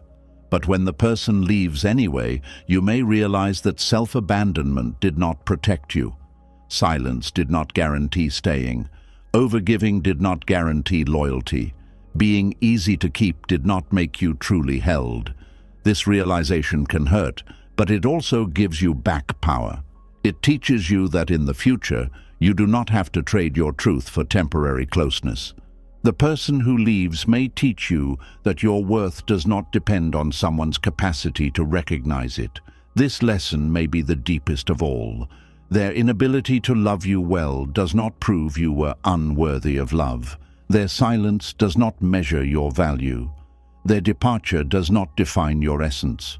People leave for many reasons. Their wounds, their fears, their limits, their desires, their confusion, their path. Not everything they do is a statement about you, but attachment personalizes everything. It says, if they left, I must be lacking. Wisdom says, if they left, something ended. Now I must return to truth. Returning to truth means you stop using another person's choice as the final judge of your being. You may learn from the connection. You may admit your mistakes. You may see where you need to grow, but you do not reduce your whole worth to one ending. A flower is not worthless because someone walks past it without noticing. A song is not meaningless because one person refuses to listen. Your value does not disappear because someone could not stay. This does not mean you should pretend their leaving did not matter. It mattered because your heart mattered. It hurt because you are human. But the pain must not become a false identity. You are not the person who was left. You are the person who is learning. You are the person who is waking. You are the person who is being invited into a deeper life. The leaving is an event. It is not your name. Buddhist wisdom often points us back to impermanence. The person who leaves becomes a teacher of impermanence in a direct and unforgettable way. They show you that even what feels close can change. Even what feels certain can shift. Even what feels like home can become a memory. This truth can feel frightening, but it can also make life more sacred. If nothing is guaranteed, then presence matters. Honesty matters. Awareness matters. Loving without clinging matters. Choosing peace while you can matters. Not waiting until lost to become awake matters. Impermanence does not make love meaningless. It makes love more conscious. It teaches you not to sleepwalk through connection. It teaches you not to postpone gratitude. It teaches you not to build your entire identity on something changing. It teaches you to hold people with care, not control. To appreciate them, not possess them. To be present with them, not use them to escape yourself. The person who leaves may teach this lesson through pain, but the wisdom can remain long after the pain has softened. Their leaving may also teach you about forgiveness. Not the kind of forgiveness that rushes back into closeness, not the kind that pretends harm did not happen, but the kind that releases the poison of replaying the wound forever. Forgiveness may begin as a decision to stop letting their action continue living inside your body as daily suffering. It may mean saying, "I do not approve of what happened, but I refuse to let it keep owning my mind." This kind of forgiveness is not a gift to the other person alone. It is a release for your own heart. Sometimes you may not be ready to forgive. That is okay. Do not force spiritual language over honest pain. Forced forgiveness can become another way of abandoning yourself. First, tell the truth. First, feel what needs to be felt. First, admit what hurt. First, allow the anger to reveal where your boundary was crossed. Then, slowly, when the heart is ready, forgiveness may come as space. Not necessarily reconciliation, not forgetting, space. The ability to remember without becoming trapped in the same fire. The one who leaves may teach you that peace does not come from getting every answer. Comfort often wants closure in the form of explanation. It wants the final conversation, the full apology, the perfect understanding, the sentence that makes the pain make sense. But life does not always offer that. Sometimes people leave without the maturity to explain. Sometimes they cannot give what they do not understand in themselves. Sometimes the answer you want would only create more questions. The teacher in their leaving may be this: you can heal without full explanation. You can release without being fully understood. You can move forward without every piece of the story in your hands. This is not easy for the mind. The mind loves completion. It wants to organize pain into a neat shape. But the heart can find peace through acceptance, even when the mind lacks every answer. Acceptance does not mean you like what happened. It means you stop tearing yourself apart, demanding that reality become different before you allow yourself to breathe. It means you say, "This happened. I may never know everything, but I will not keep my life frozen at the doorway of someone else's silence." This is the moment the teacher has done their work. Not because they return, not because they apologize, not because the past changes, but because you change. You stop waiting for them to become the source of your peace. You stop handing your future to the person who left your present.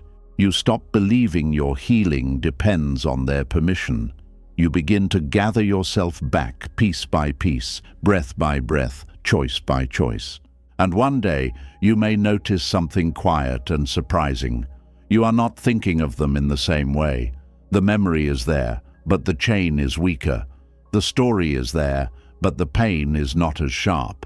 The person mattered, but they are no longer the center. You can bless the lesson without wanting the wound back. You can admit that their leaving hurt you, but also that it awakened you. You can see that comfort might have kept you in the same place for years, but the ending forced you to grow in months. This is why the person who leaves may become the teacher your comfort could never become. Comfort gave you rest, but not always truth. Their leaving gave you pain, but also revelation. Comfort kept the surface calm, but their absence exposed the deep waters. Comfort allowed you to continue, but the ending asked you to become. And though you may never thank them directly, though you may never speak again, though the human part of you may still feel sadness when certain memories return, the wiser part of you may understand. They were not only the one who left, they were the one who showed you where you needed to return to yourself. So let the lesson be received without worshipping the pain. You do not have to glorify what hurt you. You do not have to pretend the leaving was gentle. You do not have to deny the nights you struggled or the tears you carried. But you can choose to learn. You can choose to let the absence become awareness. You can choose to let the wound become a doorway. You can choose to let the ending teach you how to stand in your own life with more honesty, more tenderness, and more strength. Some endings are compassion in disguise because they bring teachers we would never choose, but deeply need. The person who leaves may teach you self-respect. They may teach you non-attachment. They may teach you the danger of placing your worth in another person's hands. They may teach you that love without self-loss is possible. They may teach you that comfort is not always freedom. They may teach you that your soul can survive the goodbye your fear thought would destroy you. And when the lesson settles, you may no longer see their leaving as only an empty space.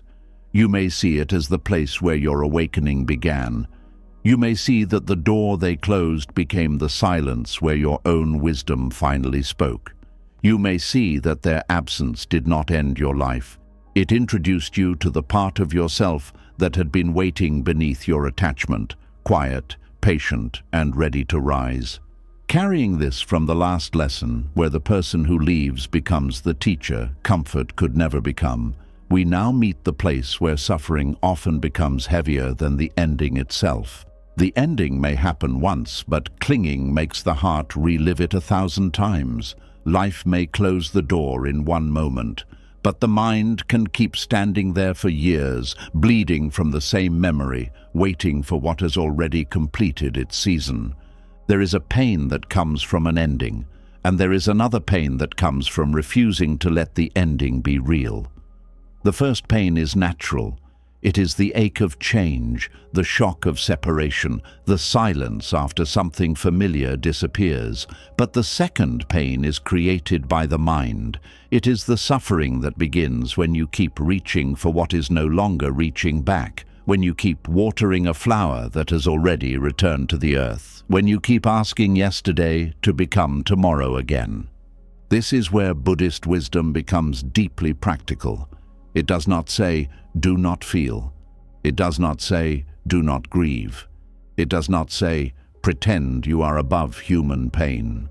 No, the heart must feel what it feels. Tears may come, memories may rise, the body may miss the routine, the voice, the presence, the old dream, the version of life it had prepared for.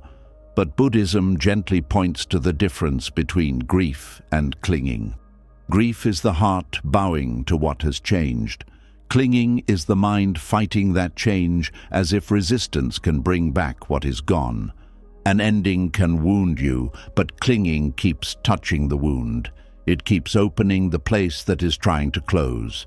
It keeps returning to the same thought, the same question, the same scene, the same message, the same hope, the same regret. It says, maybe if I think about it long enough, I can change it. It says, maybe if I suffer enough, life will return what it took. It says, maybe if I refuse to accept this, it will not be true. But reality does not become softer because we fight it.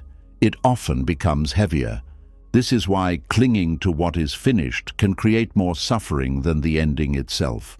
The ending may have lasted a day, a conversation, a decision, a silence, a goodbye.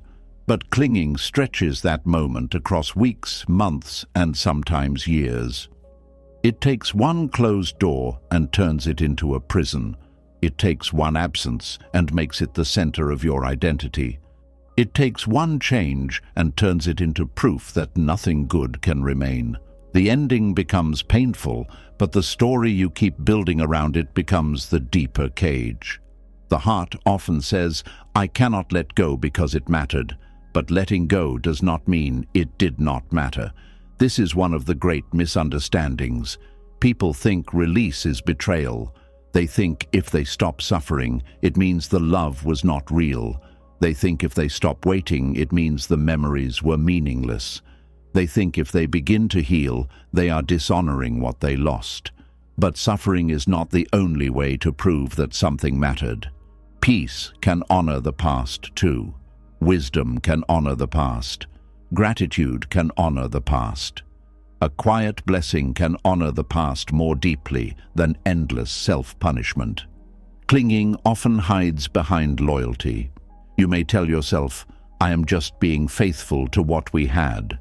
But sometimes what you call loyalty is the fear of entering a life where that person, that dream, or that old version of yourself no longer leads the story. You may not be holding on because the past is still alive. You may be holding on because you are afraid of who you must become without it. That fear is understandable. Endings do not only remove people, they remove the identity you built around them. If you were the one who waited, who loved, who hoped, who carried, who forgave, who dreamed, who kept the story alive, then letting go can feel like losing a part of your name. Who are you if you are no longer waiting? Who are you if you are no longer fighting for it? Who are you if you stop checking, stop hoping, stop replaying, stop explaining, stop defending the past to yourself? This is where clinging becomes familiar suffering. Pain gives the mind something to hold. Pain gives it a role. Pain gives it a place to stand. Healing, strangely, can feel like stepping into open space with no script. Buddhist wisdom teaches that attachment says, "This must remain for me to be whole." But life keeps showing that nothing remains in the same form forever. The body changes, relationships change, dreams change, seasons change. Even the self you were yesterday is not fully the same self listening today. When we cling to what is finished, we demand permanence from a world built on movement. It is like trying to hold river water in your fist. The tighter you squeeze, the more you suffer, and still the water goes. This does not mean you must stop loving. It means you must stop confusing love with possession. Love can say, "This was beautiful, and now it has changed." Attachment says, "Because it was beautiful, it must not change." Love can grieve and still bow. Attachment grieves and then argues with the ground. Love remembers and becomes wiser. Attachment remembers and becomes trapped. Love lets the past become part of the path. Attachment turns the past into a room with no door. Many people suffer not because the ending is still happening, but because they keep recreating it inside the mind. They wake up and replay the conversation. They wonder what they should have said. They search for signs they missed. They blame themselves. Then they blame the other person. Then they return to hope. Then they return to anger. Then they return to sadness. The body is in the present, but the mind is living at the scene of the ending. Days pass, but inwardly nothing moves. This is why awareness matters. Without awareness, the mind becomes a storyteller that does not know when to stop. It adds meaning to everything. Their silence means you were not enough. Their leaving means you were never loved. The closed door means your future is ruined. The loss means life is against you. But are these truths, or are they wounds speaking? An ending is already painful, but when the mind adds false meanings to it, the pain becomes heavier. You are no longer only grieving what happened, you are grieving the identity your mind created from it. One person leaving does not mean you are unlovable. One dream ending does not mean your life is empty. One door closing does not mean all doors are closed. One season finishing does not mean joy has abandoned you. But clinging often makes one event feel like the whole truth of your life. It narrows your vision until all you can see is what left. It makes the absence look larger than everything that remains.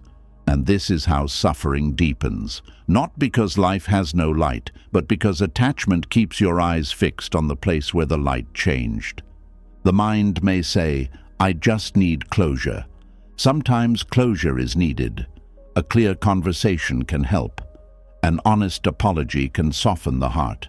But sometimes the search for closure becomes another form of clinging. You keep waiting for the perfect explanation before you allow yourself to heal. You keep believing that if they finally understand your pain, then you can move on.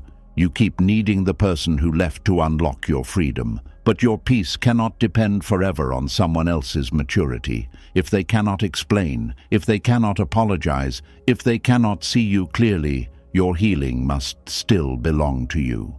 Closure is not always a final conversation. Sometimes closure is accepting that their actions already gave you enough information. Sometimes closure is admitting that repeated confusion is an answer. Sometimes closure is realizing that the apology you wanted may never come, but your life is still asking to be lived. Sometimes closure is not hearing them say, "I understand." Sometimes closure is you saying, "I understand enough to stop hurting myself with what I cannot change." Clinging also creates suffering because it keeps the nervous system trapped in a state of waiting.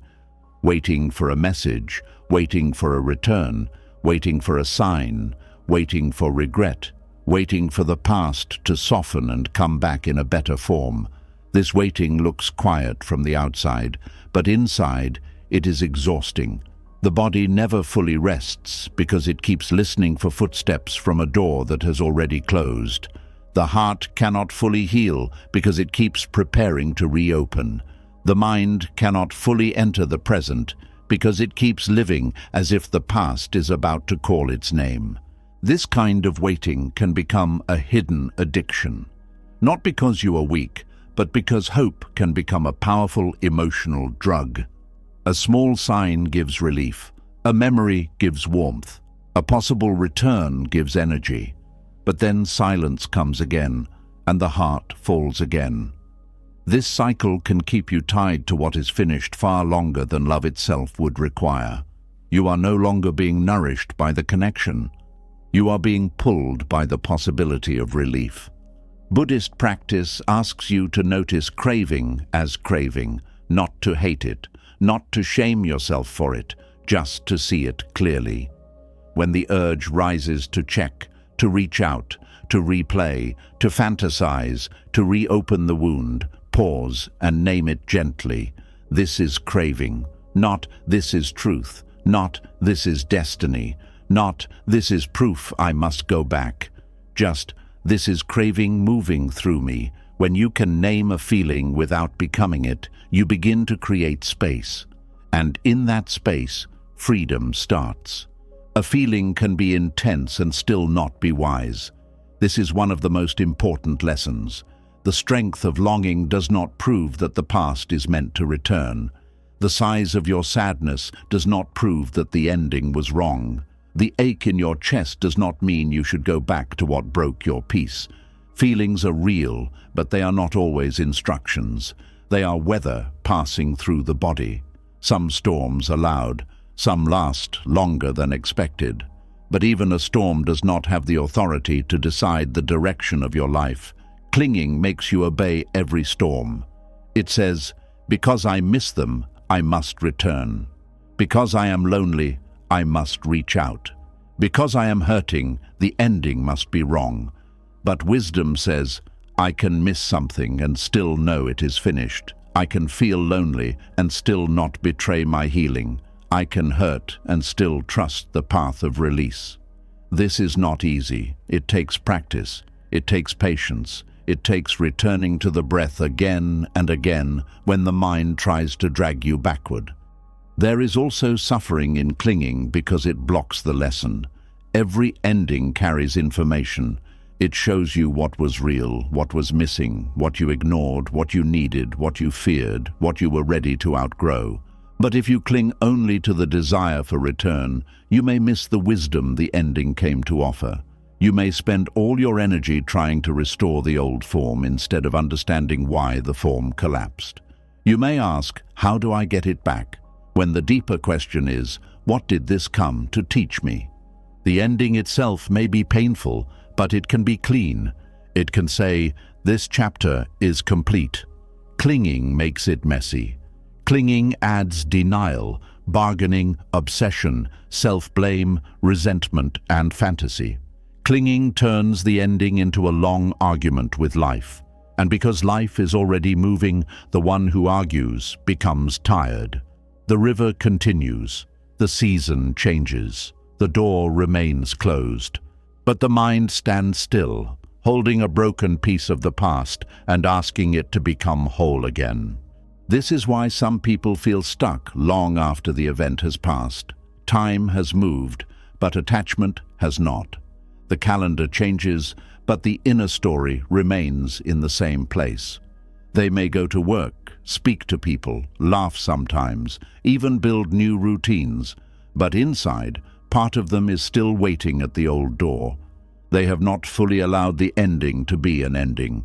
And until the heart accepts the reality of completion, it cannot fully receive the gift of a new beginning. Acceptance does not mean you like what happened. It does not mean you agree with how someone treated you. It does not mean you pretend the loss was easy. Acceptance means you stop demanding that the past become different before you allow yourself to live. It means you stop using resistance as a way to stay connected to what left. It means you say, this happened, it hurt, it changed me, but I will not keep turning it into my whole life. This is where release begins, not with a dramatic moment, but with small, honest choices. You stop rereading what reopens the wound. You stop asking questions that have already answered themselves. You stop feeding thoughts that make you feel powerless. You stop telling the same story in a way that keeps you trapped. You stop calling self-punishment devotion. You stop visiting the old pain as if it is a sacred place.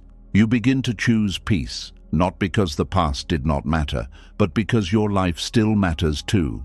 Clinging can also make you loyal to a version of someone that no longer exists. People change. Sometimes the person you miss is not the person standing in reality now. You miss who they were in the beginning. You miss who they became in your dreams. You miss who they were for a moment when everything felt possible. But the ending may have revealed who they could not continue being, or who they chose not to be, or who they truly were when comfort was removed. To cling to an old version of someone is to suffer over a ghost while ignoring the truth that life has already shown you. This happens with dreams too. You may cling to a plan because it once gave you purpose, but perhaps the plan no longer fits the person you are becoming. You may cling to an identity because it once protected you, but now it limits you.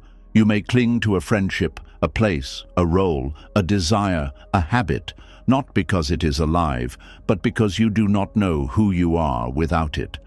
Endings expose this.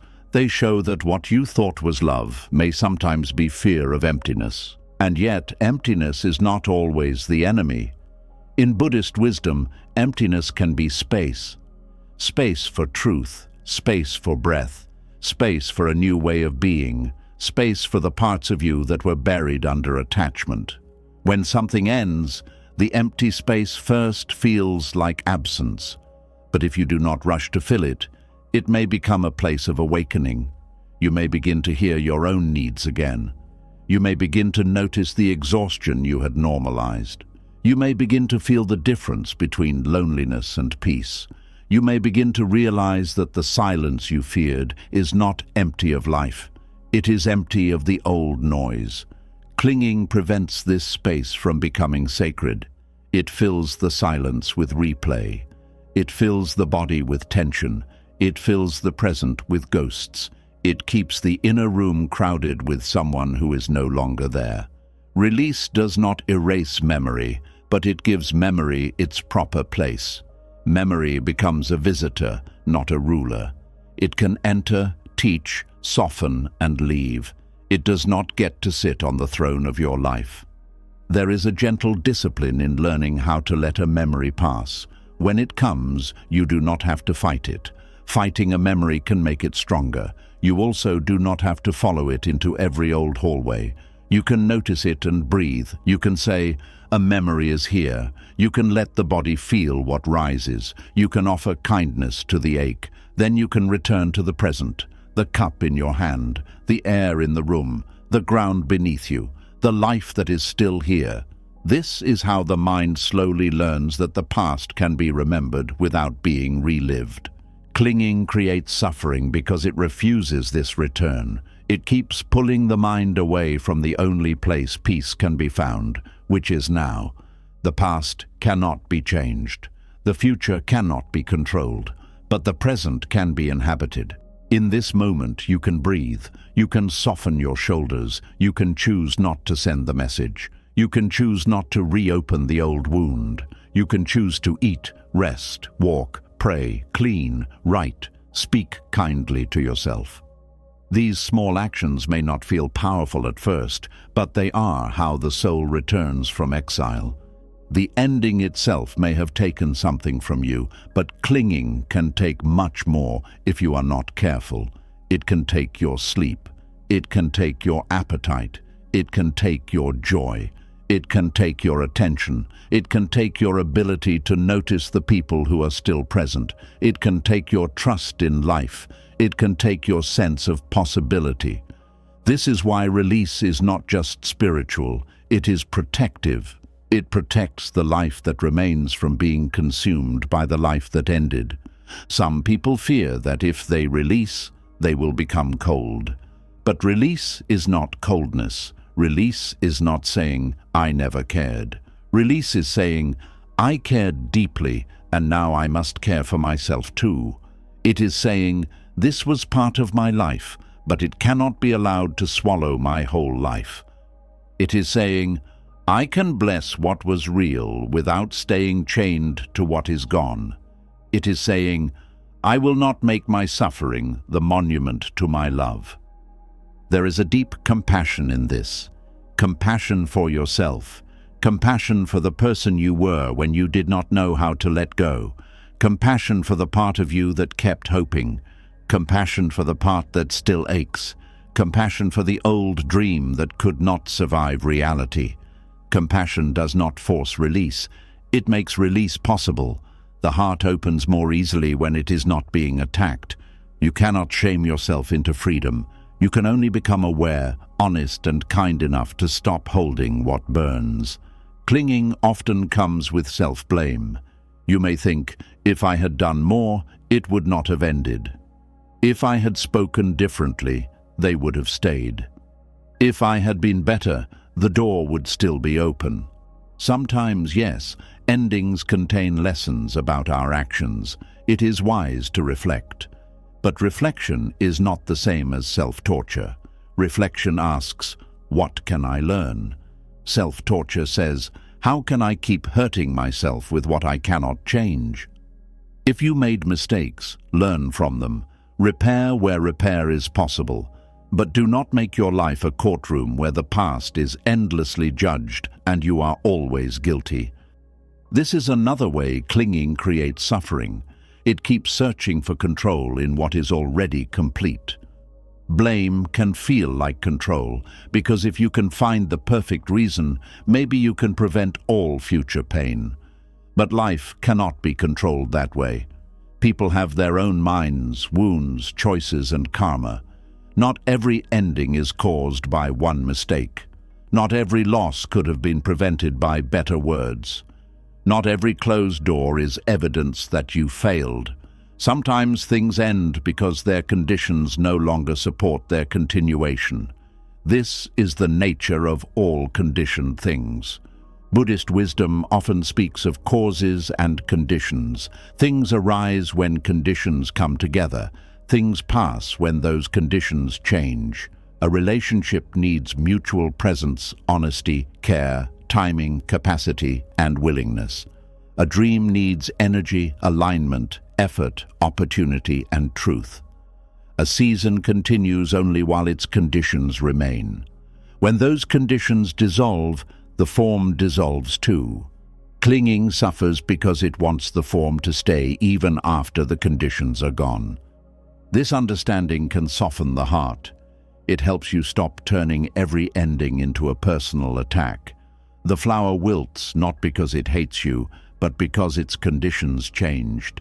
The day ends not because you were unworthy of light, but because evening has come. A connection may end not because your soul has no value, but because the causes that held it together are no longer present. This does not remove the ache, but it removes some of the poison. You can grieve without making the universe your enemy. When clinging loosens, you begin to see the ending more clearly. Not only as loss, but as completion. Completion may still hurt. Completion may still leave silence. Completion may still require tears. But it has dignity. It allows the chapter to be what it was without forcing it to become the whole book. It allows the person to be part of your path without becoming the owner of your future. It allows the lesson to remain without keeping the wound open. This is how peace slowly enters. It does not always enter as happiness. Sometimes it enters as less resistance. One day you notice you did not replay the memory as long. Another day you notice you can hear their name without collapsing. Another day you notice you no longer want the old life back in the same way. Another day you notice that your breath feels deeper. Another day you realize the ending still matters, but it no longer defines the whole sky. This is quiet healing. It may not look dramatic, but it is sacred. You do not have to rush this process. Rushing can become another form of violence against the heart. Some endings need time to be digested. Some losses need space. Some memories need to rise many times before they lose their sharpness. But time alone does not heal if clinging keeps feeding the wound. Time helps when awareness walks with it. Time helps when you stop reopening what life is trying to close. Time helps when you choose truth over fantasy, breath over obsession, self-respect over emotional hunger. The question is not, how do I erase what happened? The question is, how do I stop making what happened the center of my suffering? You may never erase it, and perhaps you do not need to. Some things become part of the texture of your life, but they do not have to remain chains. They can become wisdom. They can become tenderness. They can become discernment. They can become a quiet strength that helps you love more consciously next time. There is a moment in release when you stop asking life to return the old thing and begin asking life to grow the new you. This is a holy shift. Before, your prayer may have been, bring it back. Later, it becomes, help me understand. Then, help me let go. Then, help me become free. Then, help me love without losing myself again. This is how the ending becomes part of awakening. Not because the pain was pleasant, but because it led you deeper into truth. Clinging says the ending is the enemy. Wisdom says unconscious attachment is the deeper suffering. The ending may have broken the form, but clinging breaks your relationship with the present. The ending may have removed someone from your life, but clinging removes you from your own life. The ending may have created silence, but clinging fills the silence with torment. The ending may have closed a door, but clinging keeps you refusing every open window. So if you are holding something that has already finished, be gentle, but be honest. Ask yourself, is this memory helping me heal, or is it keeping me stuck? Is this hope rooted in truth, or is it fear refusing to accept reality? Am I honoring love, or am I feeding pain? Am I grieving, or am I negotiating with what has already ended? These questions can hurt, but they also open the hand. And that is what release often feels like. Not throwing something away, but opening the hand. You do not have to curse what ended. You do not have to deny what was beautiful. You do not have to pretend you never wanted it. You simply stop squeezing so tightly that your own hand begins to bleed. You allow what is finished to be finished. You allow what is gone to be gone. You allow what changed to change. You allow yourself to remain, because you do remain. Beneath the grief, you remain. Beneath the longing, you remain. Beneath the old story, you remain. The ending did not erase you. The absence did not empty you of worth. The closed door did not cancel your path. You are still here, breathing, learning, slowly returning. And every time you choose not to cling, even for one moment, you reclaim a piece of your life from the past. Some endings are compassion in disguise because they teach you that the ending itself is not always the deepest wound. Sometimes the deepest wound is the way you keep fighting what is already complete. Sometimes the pain is not only in what left, but in the belief that you cannot live unless it returns. Sometimes freedom begins when you stop asking the past to save you and start allowing the present to hold you. So let what is finished be finished, not because it did not matter, but because it did. Let it rest in the place where completed things belong. Carry the lesson, not the chain. Carry the tenderness, not the torment. Carry the wisdom, not the wound. And when your mind tries to run back to the closed door, breathe and return. Return to your body.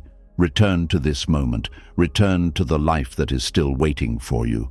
The ending may have happened once, but you do not have to keep living it forever. The door may be closed, but your life is not. The chapter may be complete, but your spirit is still becoming.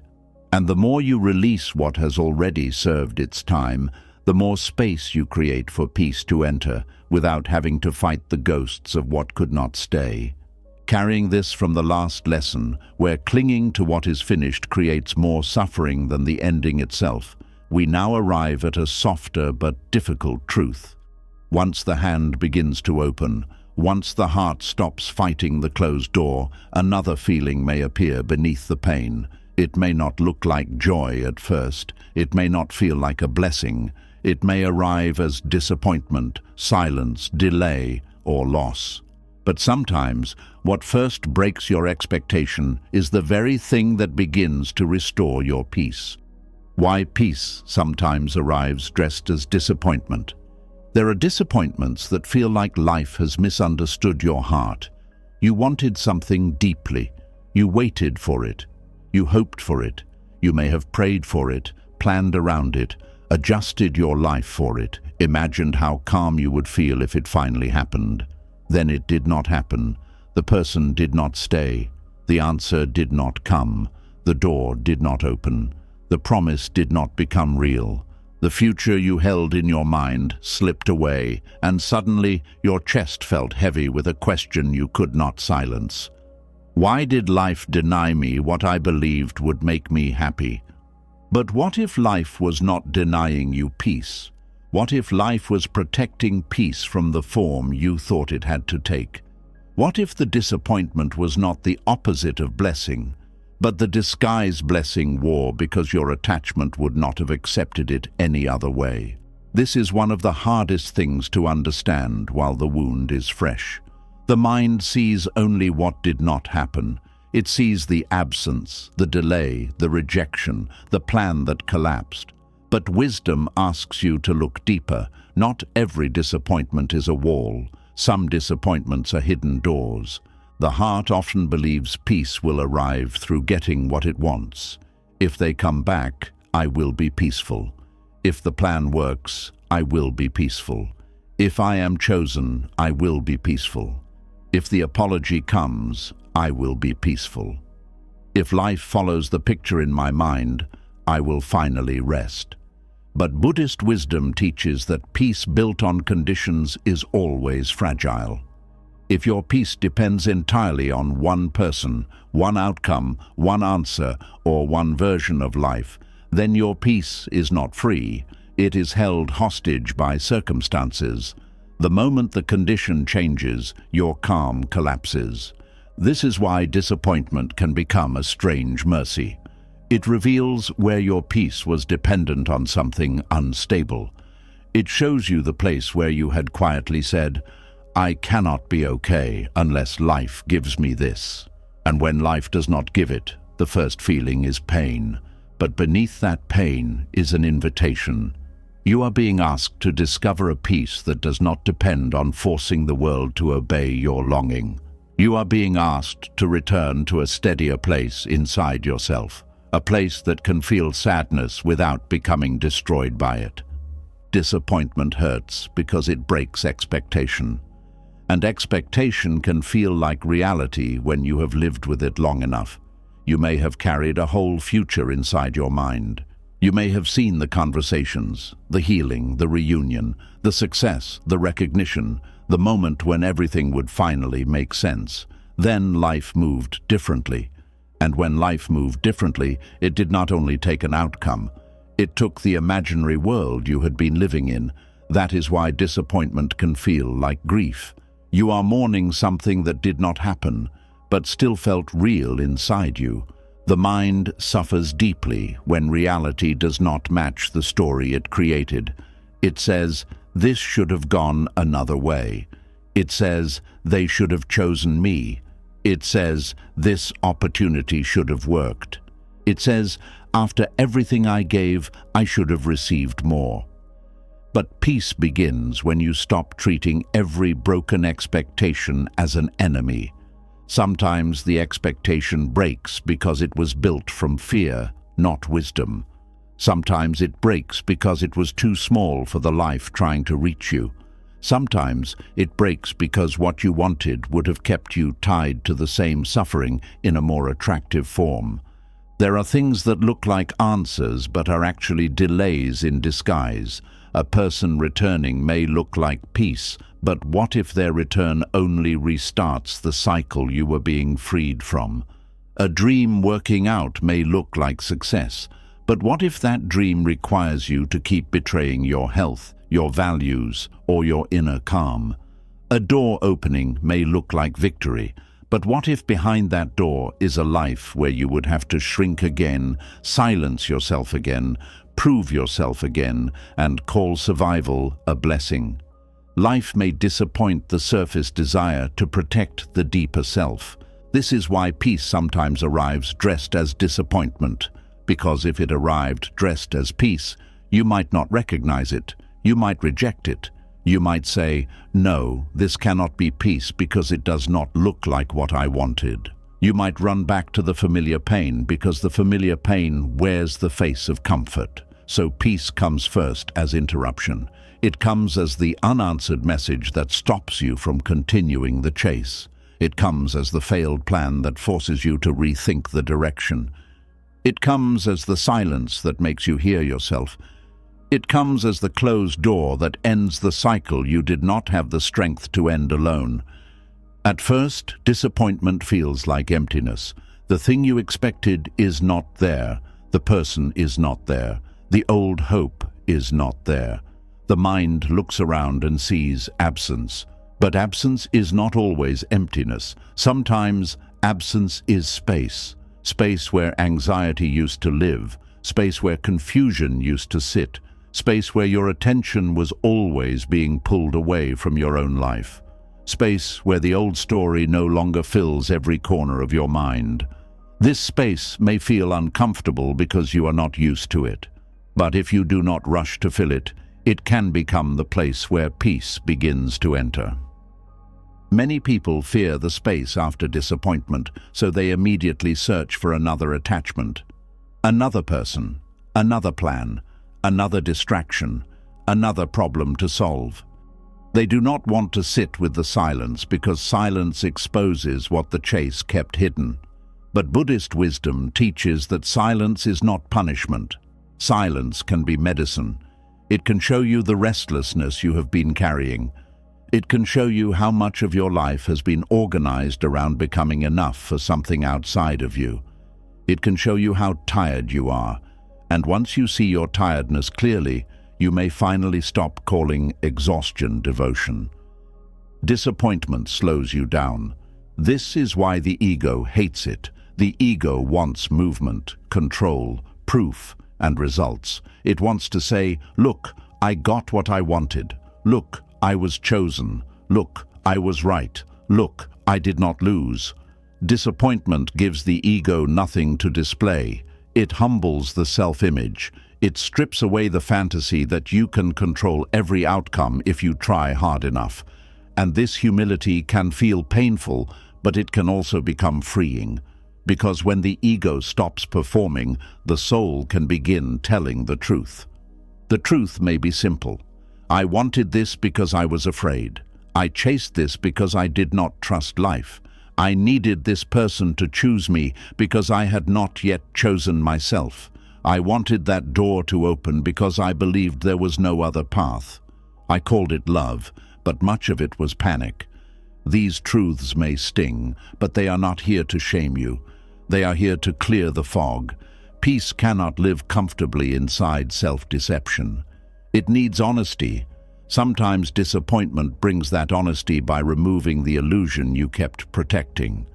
There is a disappointment that comes when someone does not become who you hoped they would be. This pain is sharp because hope can be deeply persuasive. You saw their potential. You saw the softer version. You saw the good moments. You saw what could have happened if they had healed, if they had chosen differently, if they had met you with more care, if they had become consistent. But potential is not a place to live. You cannot build peace inside someone's possibility. You cannot rest your heart on who a person might become while their actions keep showing you who they are currently willing to be. When that hope breaks, it feels like loss. But it may also be the beginning of peace, because now you are no longer trapped in waiting for them to grow, waiting for them to see, waiting for them to change, waiting for them to become the person your heart kept meeting in small glimpses. Disappointment removes the fantasy of future rescue. It says, stop living for the version that might arrive one day, return to what is true now. And while that truth can hurt, it also ends the exhaustion of loving an image more than reality. There is also a disappointment that comes when life delays what you wanted. Delay can feel like rejection because the mind wants certainty now. It wants the answer now. It wants the harvest now. It wants proof now. But not every delay is denial. Sometimes delay protects you from receiving something before you are ready to hold it wisely. Sometimes delay gives your character time to mature. Sometimes delay exposes whether you truly want something or only want the feeling you think it will give you. Sometimes delay teaches patience, not as passive waiting, but as deep trust without desperate control. Buddhist wisdom does not tell you to become lazy about your life. It teaches right effort. You still act. You still show up. You still speak honestly. You still plant seeds. You still take responsibility. But you do not strangle the seed because you are afraid it will not grow. You do not tear open the flower because you are impatient for it to bloom. You do not turn every delay into evidence that life has abandoned you. Peace grows when effort is sincere but not desperate, when the hands work but the heart stops demanding that every result arrive on its personal schedule. Some disappointments reveal that what you wanted was not truly aligned with your deeper peace. You may have wanted the attention, but not the instability that came with it. You may have wanted the relationship, but not the self-abandonment it required. You may have wanted the achievement, but not the constant pressure to prove yourself. You may have wanted the life that looked impressive, but not the emptiness of living for appearance. Disappointment cuts through the surface shine and asks, would this have truly made your soul calm, or did it only satisfy the part of you that wanted validation? This question can change a life, because many desires are borrowed from society, family, old wounds, fear, comparison, loneliness, or ego. You may think you want something because everyone says it is desirable. You may think you need someone because being chosen feels like proof. You may think success means one specific path because your mind has been trained to worship approval.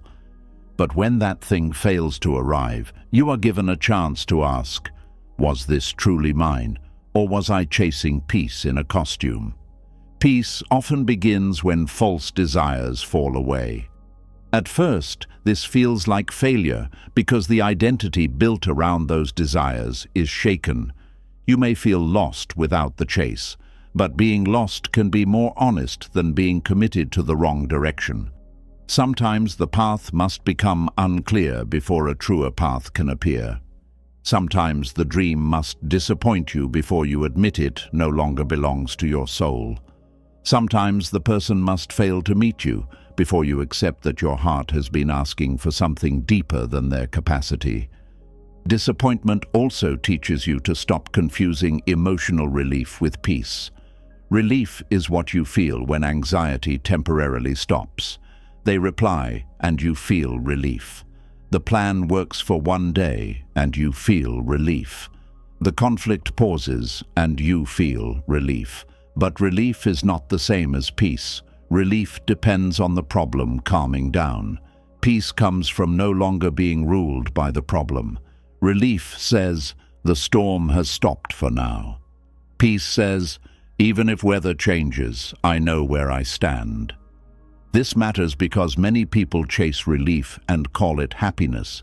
They return to what hurts because the reunion gives relief.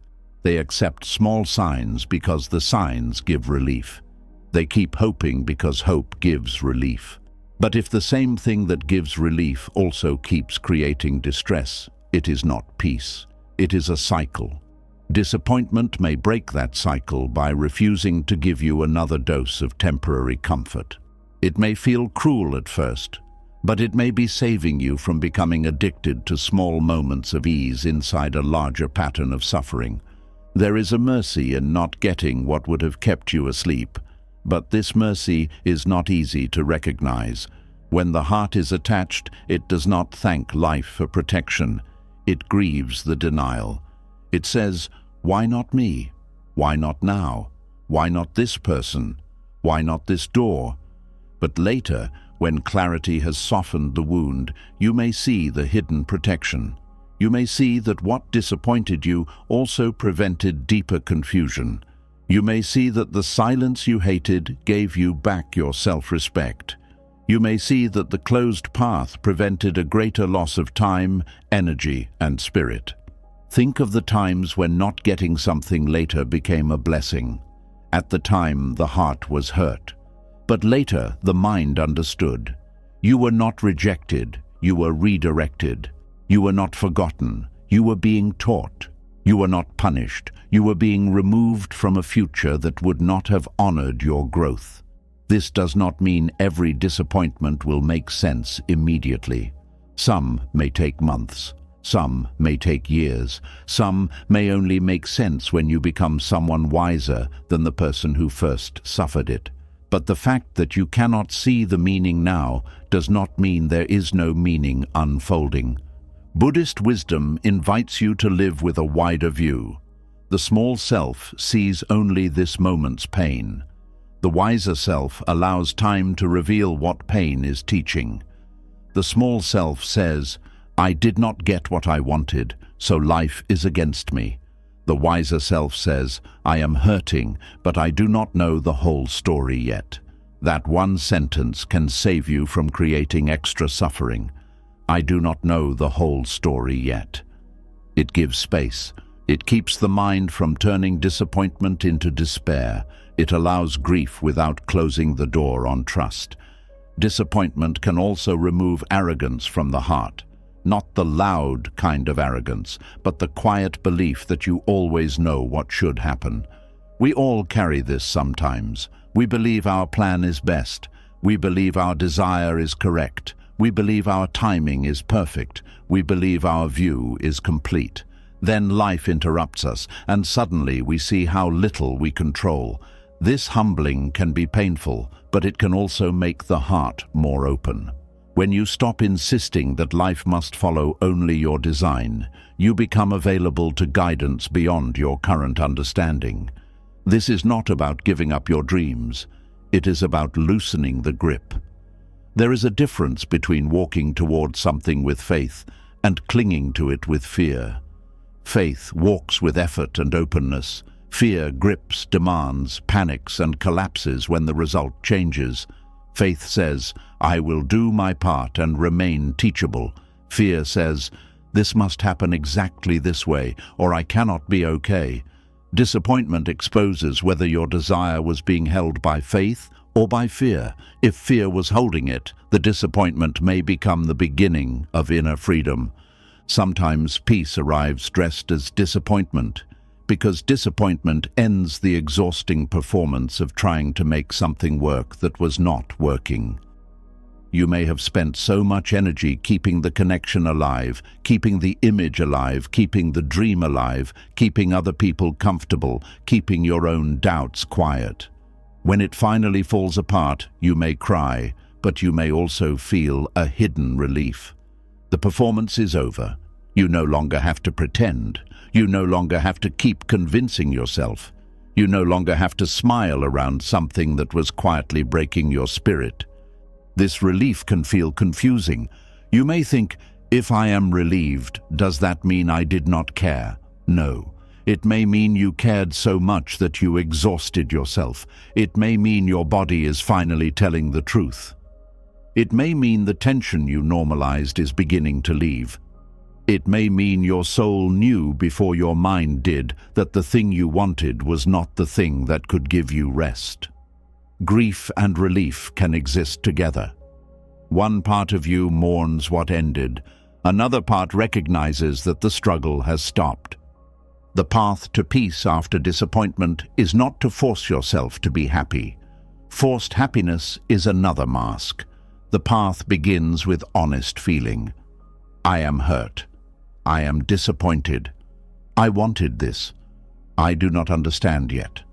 I feel empty. These statements are not weakness. They are truth, and truth is the ground where peace can grow. You cannot heal from the disappointment you keep pretending did not affect you. You cannot transform pain that you refuse to name. The heart must be allowed to speak before it can soften. But after the heart speaks, the mind must not turn the feeling into a permanent identity. You can say, I am disappointed, without saying, my life is disappointing. You can say, this door closed, without saying, no door will ever open. You can say, this person did not choose me, without saying, I am not worthy of being chosen. The way you interpret disappointment matters. The first pain may be unavoidable. The second pain often comes from the meaning you attach to it. This is where practice becomes important. When disappointment rises, return to the breath. Not as a simple trick, but as a way of coming back from the story. Breathe and feel the body. Breathe and notice the thoughts. Breathe and say, this is disappointment. Not, this is the end. Not, this is proof I am unloved. Not, this is proof nothing works for me. Just, this is disappointment moving through me. When you name it clearly, it becomes an experience, not a prison.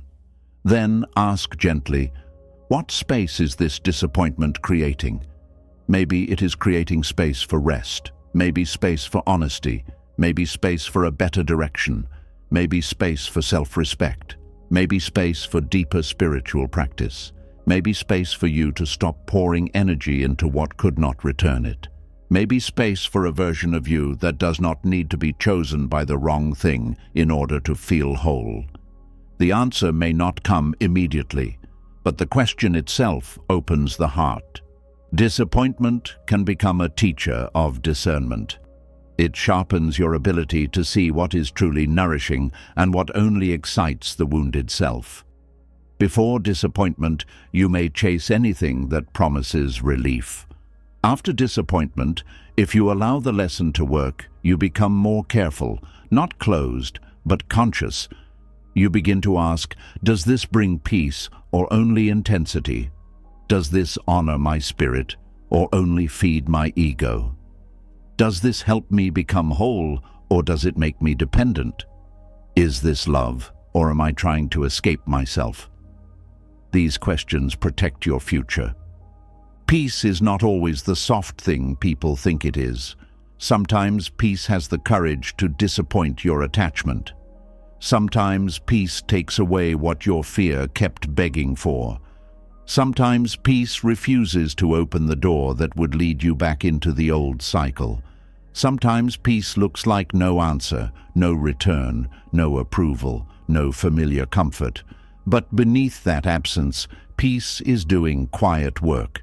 It is clearing the space. It is removing the noise. It is bringing your energy back from places where it was scattered. It is teaching you that calm is not found by controlling life, but by meeting life with wisdom. The ego sees disappointment as humiliation. The soul may see it as purification. Something false is being burned away. A fantasy, a dependency, a borrowed dream, a desperate need, an illusion of control. This burning does not feel pleasant, but what remains after it may be more real. You may lose the fantasy of being saved by someone else, but gain the strength of standing within yourself. You may lose a plan that made you feel important, but gain a life that feels honest. You may lose a connection that kept you excited, but gain nervous system peace. You may lose the thing you thought you needed, but gain freedom from needing it. And when peace finally begins to appear, it may not arrive dramatically. It may come as a morning when you do not feel the same heaviness. It may come as a moment when you no longer want to check. It may come as a quiet meal, a deep breath, a walk where the world looks gentle again. It may come as the ability to remember without collapsing. It may come as the strength to say, I wanted it, but I accept that it was not mine to keep. This kind of peace is not loud, but it is powerful. It has survived disappointment and become wiser. You may still feel sadness. Peace does not always remove sadness immediately. Sometimes peace sits beside sadness and says, you can be here, but you cannot rule everything.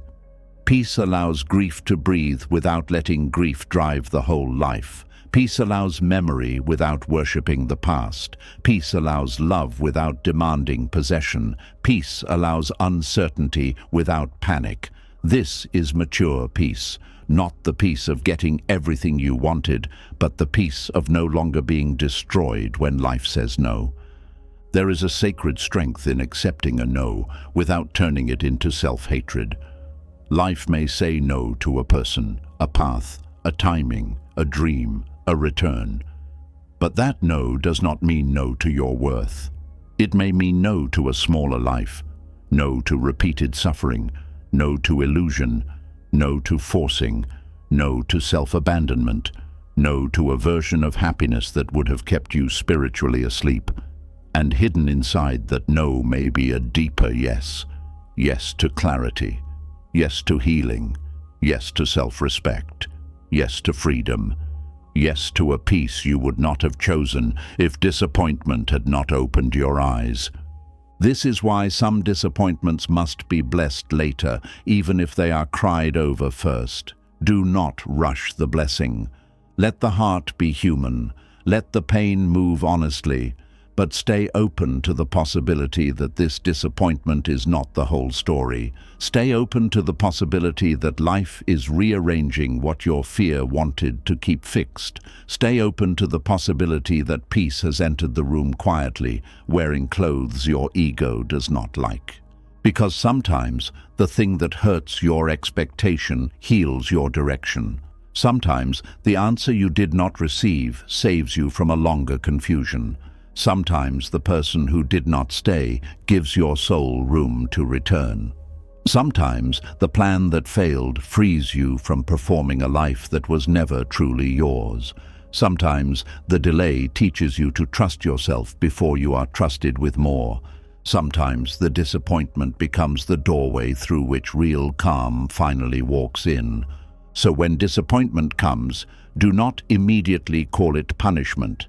Sit with it, listen to it, ask what it is removing, ask what it is revealing, ask what part of you is being asked to grow beyond control. Ask where you had placed your peace outside yourself. Ask what life may be protecting you from, even if your heart cannot understand yet. And while you ask, breathe. Let the disappointment be painful without making it permanent.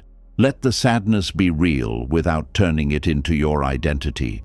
Let the closed door be closed without deciding that life has ended. Peace may not look like peace in the beginning. Sometimes it looks like the loss of what you thought you needed. Sometimes it sounds like silence. Sometimes it feels like emptiness. Sometimes it arrives as the one outcome you feared. But give it time, give wisdom room, give your heart permission to see beyond the first wound. One day you may look back and realize that disappointment did not come to take your peace away. It came because your peace was trapped inside a desire that could not carry it. It came to break the false container. It came to return you to the quiet truth beneath all wanting. Some endings are compassion in disguise because peace does not always arrive as comfort. Sometimes it arrives as disappointment, clearing away what could not hold your soul gently. And when the disguise finally falls, you may see that what you once called loss was life making space for the calm you had been asking for all along. Carrying this from the last lesson, where peace sometimes arrived dressed as disappointment, we now move into the place where the ego feels most exposed. Disappointment hurts, but the meaning the ego gives it can hurt even more. Life may be moving you away from what cannot hold your peace, yet the ego calls it rejection because it only sees the door that did not open. It cannot yet see the road trying to appear. There are moments when life does not say yes to what you wanted, and something inside you tightens. The person does not choose you. The message does not come. The opportunity disappears. The plan fails. The answer becomes silence. Before your wisdom can breathe, the ego begins speaking. It says you were rejected. It says you were not enough. It says you lost because someone else was better. Suddenly, the pain is no longer only about what happened. It becomes about who you think you are because it happened. This is how suffering deepens. Life may simply be redirecting you, but the ego turns redirection into a wound against your identity. It cannot look at a closed door and say, maybe this path is not mine. It says, something must be wrong with me. It cannot look at someone leaving and say, maybe our roads no longer meet in truth. It says, I was not worth staying for. The ego personalizes everything because it is always trying to protect control. Buddhist wisdom asks you to pause before believing the ego's first interpretation. The first story the mind tells is not always the truest story. Sometimes it is only the most wounded story. The ego speaks quickly because it is afraid. Wisdom speaks slowly because it does not need to defend pride. Wisdom does not rush to call every closed door humiliation. Wisdom asks, what else could this mean? That question creates space between the event and the meaning you attach to it. In that space, peace begins to breathe. Rejection is one of the ego's favorite words because it makes pain feel personal. If someone does not choose you, the ego says, they rejected me. If a door does not open, it says, life rejected me. But redirection asks you to see with wider eyes. It asks you to consider that not every no is an insult, not every ending is a judgment, and not every silence is proof of your unworthiness. Sometimes what you call rejection is life refusing to let you keep walking towards something that cannot support your becoming. This does not mean the pain is false. Being unchosen can hurt. Losing what you hoped for can hurt. Buddhist wisdom does not ask you to pretend disappointment is easy. It asks you not to let the ego turn pain into identity. You can say, "This hurt me," without saying, "This defines me." You can say, "That door closed," without saying, "Life does not want me." There is a difference between feeling a wound and becoming the wound. The ego struggles with redirection because redirection requires trust. Trust means admitting that you do not yet see the whole path. The ego hates not knowing. It wants a clear reason, a visible plan, and a guarantee that something better will come. But life does not always explain itself in the moment. Sometimes it guides by removal. Sometimes it teaches through delay. Sometimes it protects through silence. Sometimes it answers by closing what you would have kept forcing open. This is why redirection can feel like rejection at first. Both may look the same in the beginning. A door closes, a person leaves, a plan fails, something you wanted does not arrive. But the inner meaning may be different. Rejection says, "You are not enough." Redirection says, "This is not the way." Rejection attacks your worth. Redirection protects your path. Rejection makes you smaller. Redirection asks you to grow beyond the place that could no longer carry you. The ego cares less about the path and more about being chosen. It wants proof. It wants validation. It wants the satisfaction of saying, "I was wanted." So when life redirects you, the ego grieves the loss of proof. It wanted that person to stay so it could feel important. It wanted that door to open so it could feel successful. It wanted the apology so it could feel right. When those things do not happen, the ego feels stripped. But perhaps what is being stripped away is not your worth. Perhaps it is the false place where you were trying to find worth. When the ego calls something rejection, it often means an expectation has been wounded. You expected someone to understand you. You expected effort to be rewarded in one specific way. You expected love to stay because you gave sincerely. You expected the future to follow the picture in your mind. Then reality moved differently, and the ego felt embarrassed. It did not only lose the thing, it lost the illusion that it could control the outcome. That loss of control is what burns. This is why the ego turns redirection into insult. If life moves differently than your plan, the ego feels disrespected. It says, "How could this happen after all I gave?" But sincere effort does not always return in the form you expected.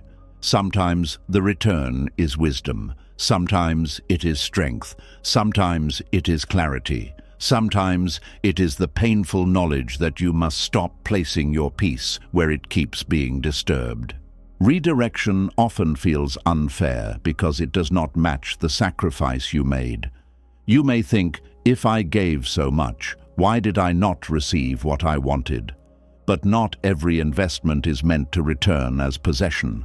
Sometimes the return is learning not to abandon yourself again. Sometimes the return is realizing your worth is not tied to being chosen. Sometimes the return is learning to validate your own pain without needing the one who caused it to agree. Life may not give back the same thing you gave, but it can return wisdom. This is why some of the greatest redirections begin as ego wounds.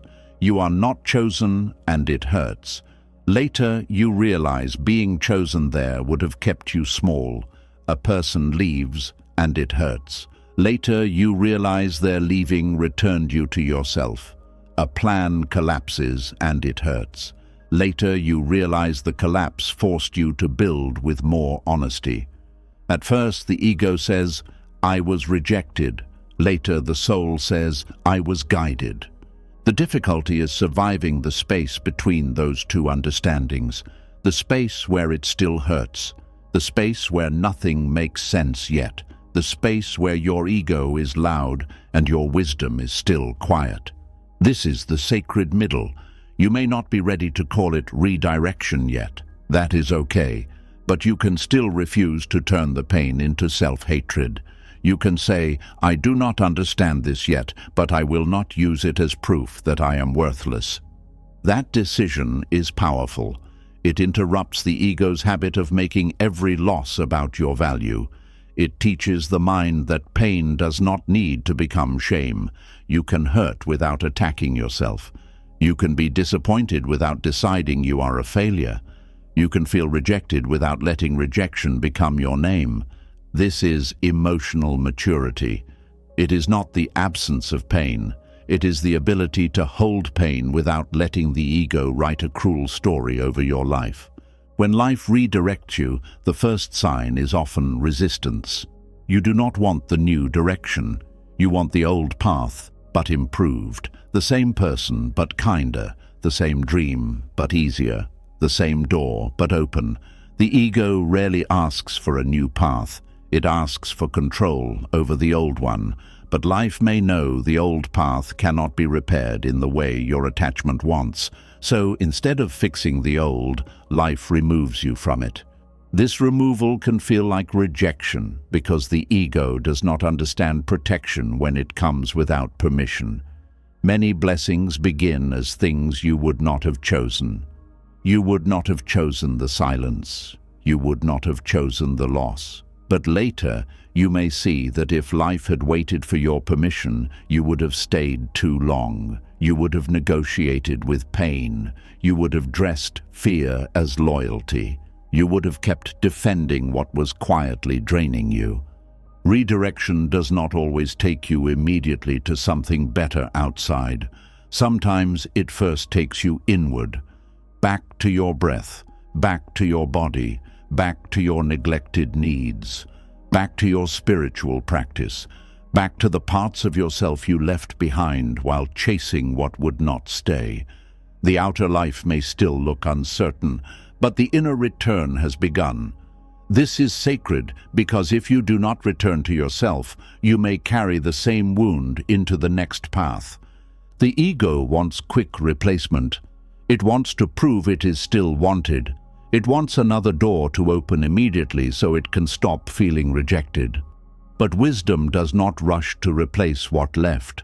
Wisdom asks what the loss revealed. It asks what pattern must end before the next chapter begins. It asks what part of you still looks for peace in unstable places. Without this pause, you may run from rejection into repetition. There is a difference between being redirected and being distracted. Distraction helps you avoid the wound. Redirection helps you understand it. Distraction says, find something quickly so you do not feel this. Redirection says, feel this with awareness so you do not recreate it. The ego prefers distraction because it wants relief. The soul prefers redirection because it wants freedom. When the ego calls it rejection, it often looks for someone to blame. Blame gives the mind a target. It creates a feeling of control. But redirection asks for something deeper than blame. It asks for understanding. It asks you to see your attachment, their limits, the timing, the imbalance, and the truth that was present before the ending arrived. Blame may give temporary heat, but understanding gives lasting clarity. There is hidden kindness in some closed doors, not the kindness that feels warm immediately, but the kindness that prevents longer suffering. You may feel rejected by someone's absence, but perhaps that absence prevents years of emotional hunger. You may feel rejected by an opportunity, but perhaps that opportunity would have taken your energy without nourishing your purpose. Not all acceptance is a blessing. Sometimes being accepted by the wrong thing is more dangerous than being redirected away from it. Awareness turns rejection into inquiry. Instead of asking only, why was I not chosen? You ask, what was I choosing that did not choose me back? Instead of asking, what is wrong with me? You ask, what is life teaching me about where I place my worth? These questions do not remove pain instantly, but they move you from self-attack to self-understanding. Sometimes the closed door is saying, not here. The silence is saying, stop waiting outside yourself. The rejection is saying, do not measure your soul by this person's vision. The delay is saying, become ready in ways you do not yet understand. Redirection often begins with discomfort, repeated resistance, and the quiet feeling that you are forcing something that should not require the death of your spirit.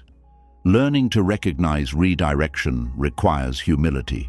You must be willing to admit, I may not know what is best from where I stand right now. The ego thinks humility means defeat, but humility is openness to a larger truth. It is the ability to say, I wanted this deeply, but perhaps my wanting was not the whole truth. When you can say that, you stop worshipping desire as if it is always guidance. The ego says, I was rejected. Wisdom says, I am being taught. The ego says, this no proves I am lacking. Wisdom says, this no may be protecting my yes.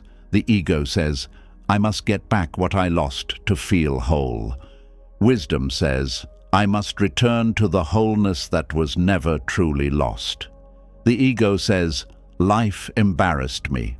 Wisdom says, life humbled me so I could see more clearly.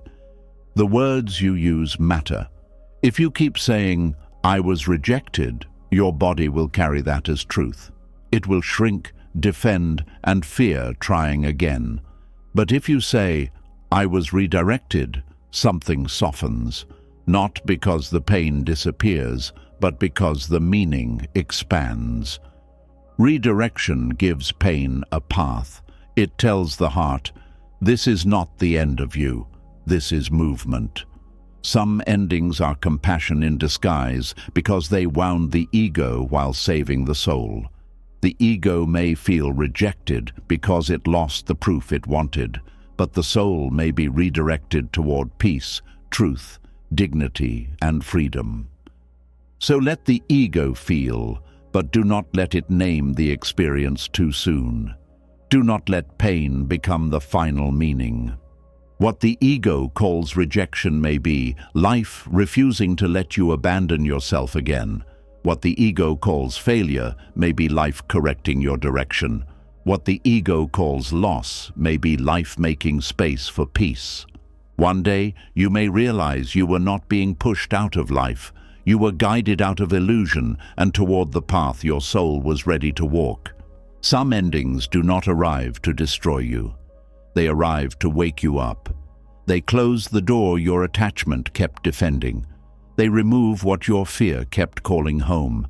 They take away the version of life where you had to shrink, beg, chase, explain, wait, and lose yourself just to feel chosen. At first, it may look like rejection. It may feel like punishment. It may sound like silence. But with time, wisdom begins to speak. You start to see that the closed door was protecting you. The loss was revealing you. The disappointment was making space for peace. The person who left became a teacher. The pain of clinging showed you where freedom was needed. And the ending that once felt like abandonment slowly became the doorway back to yourself.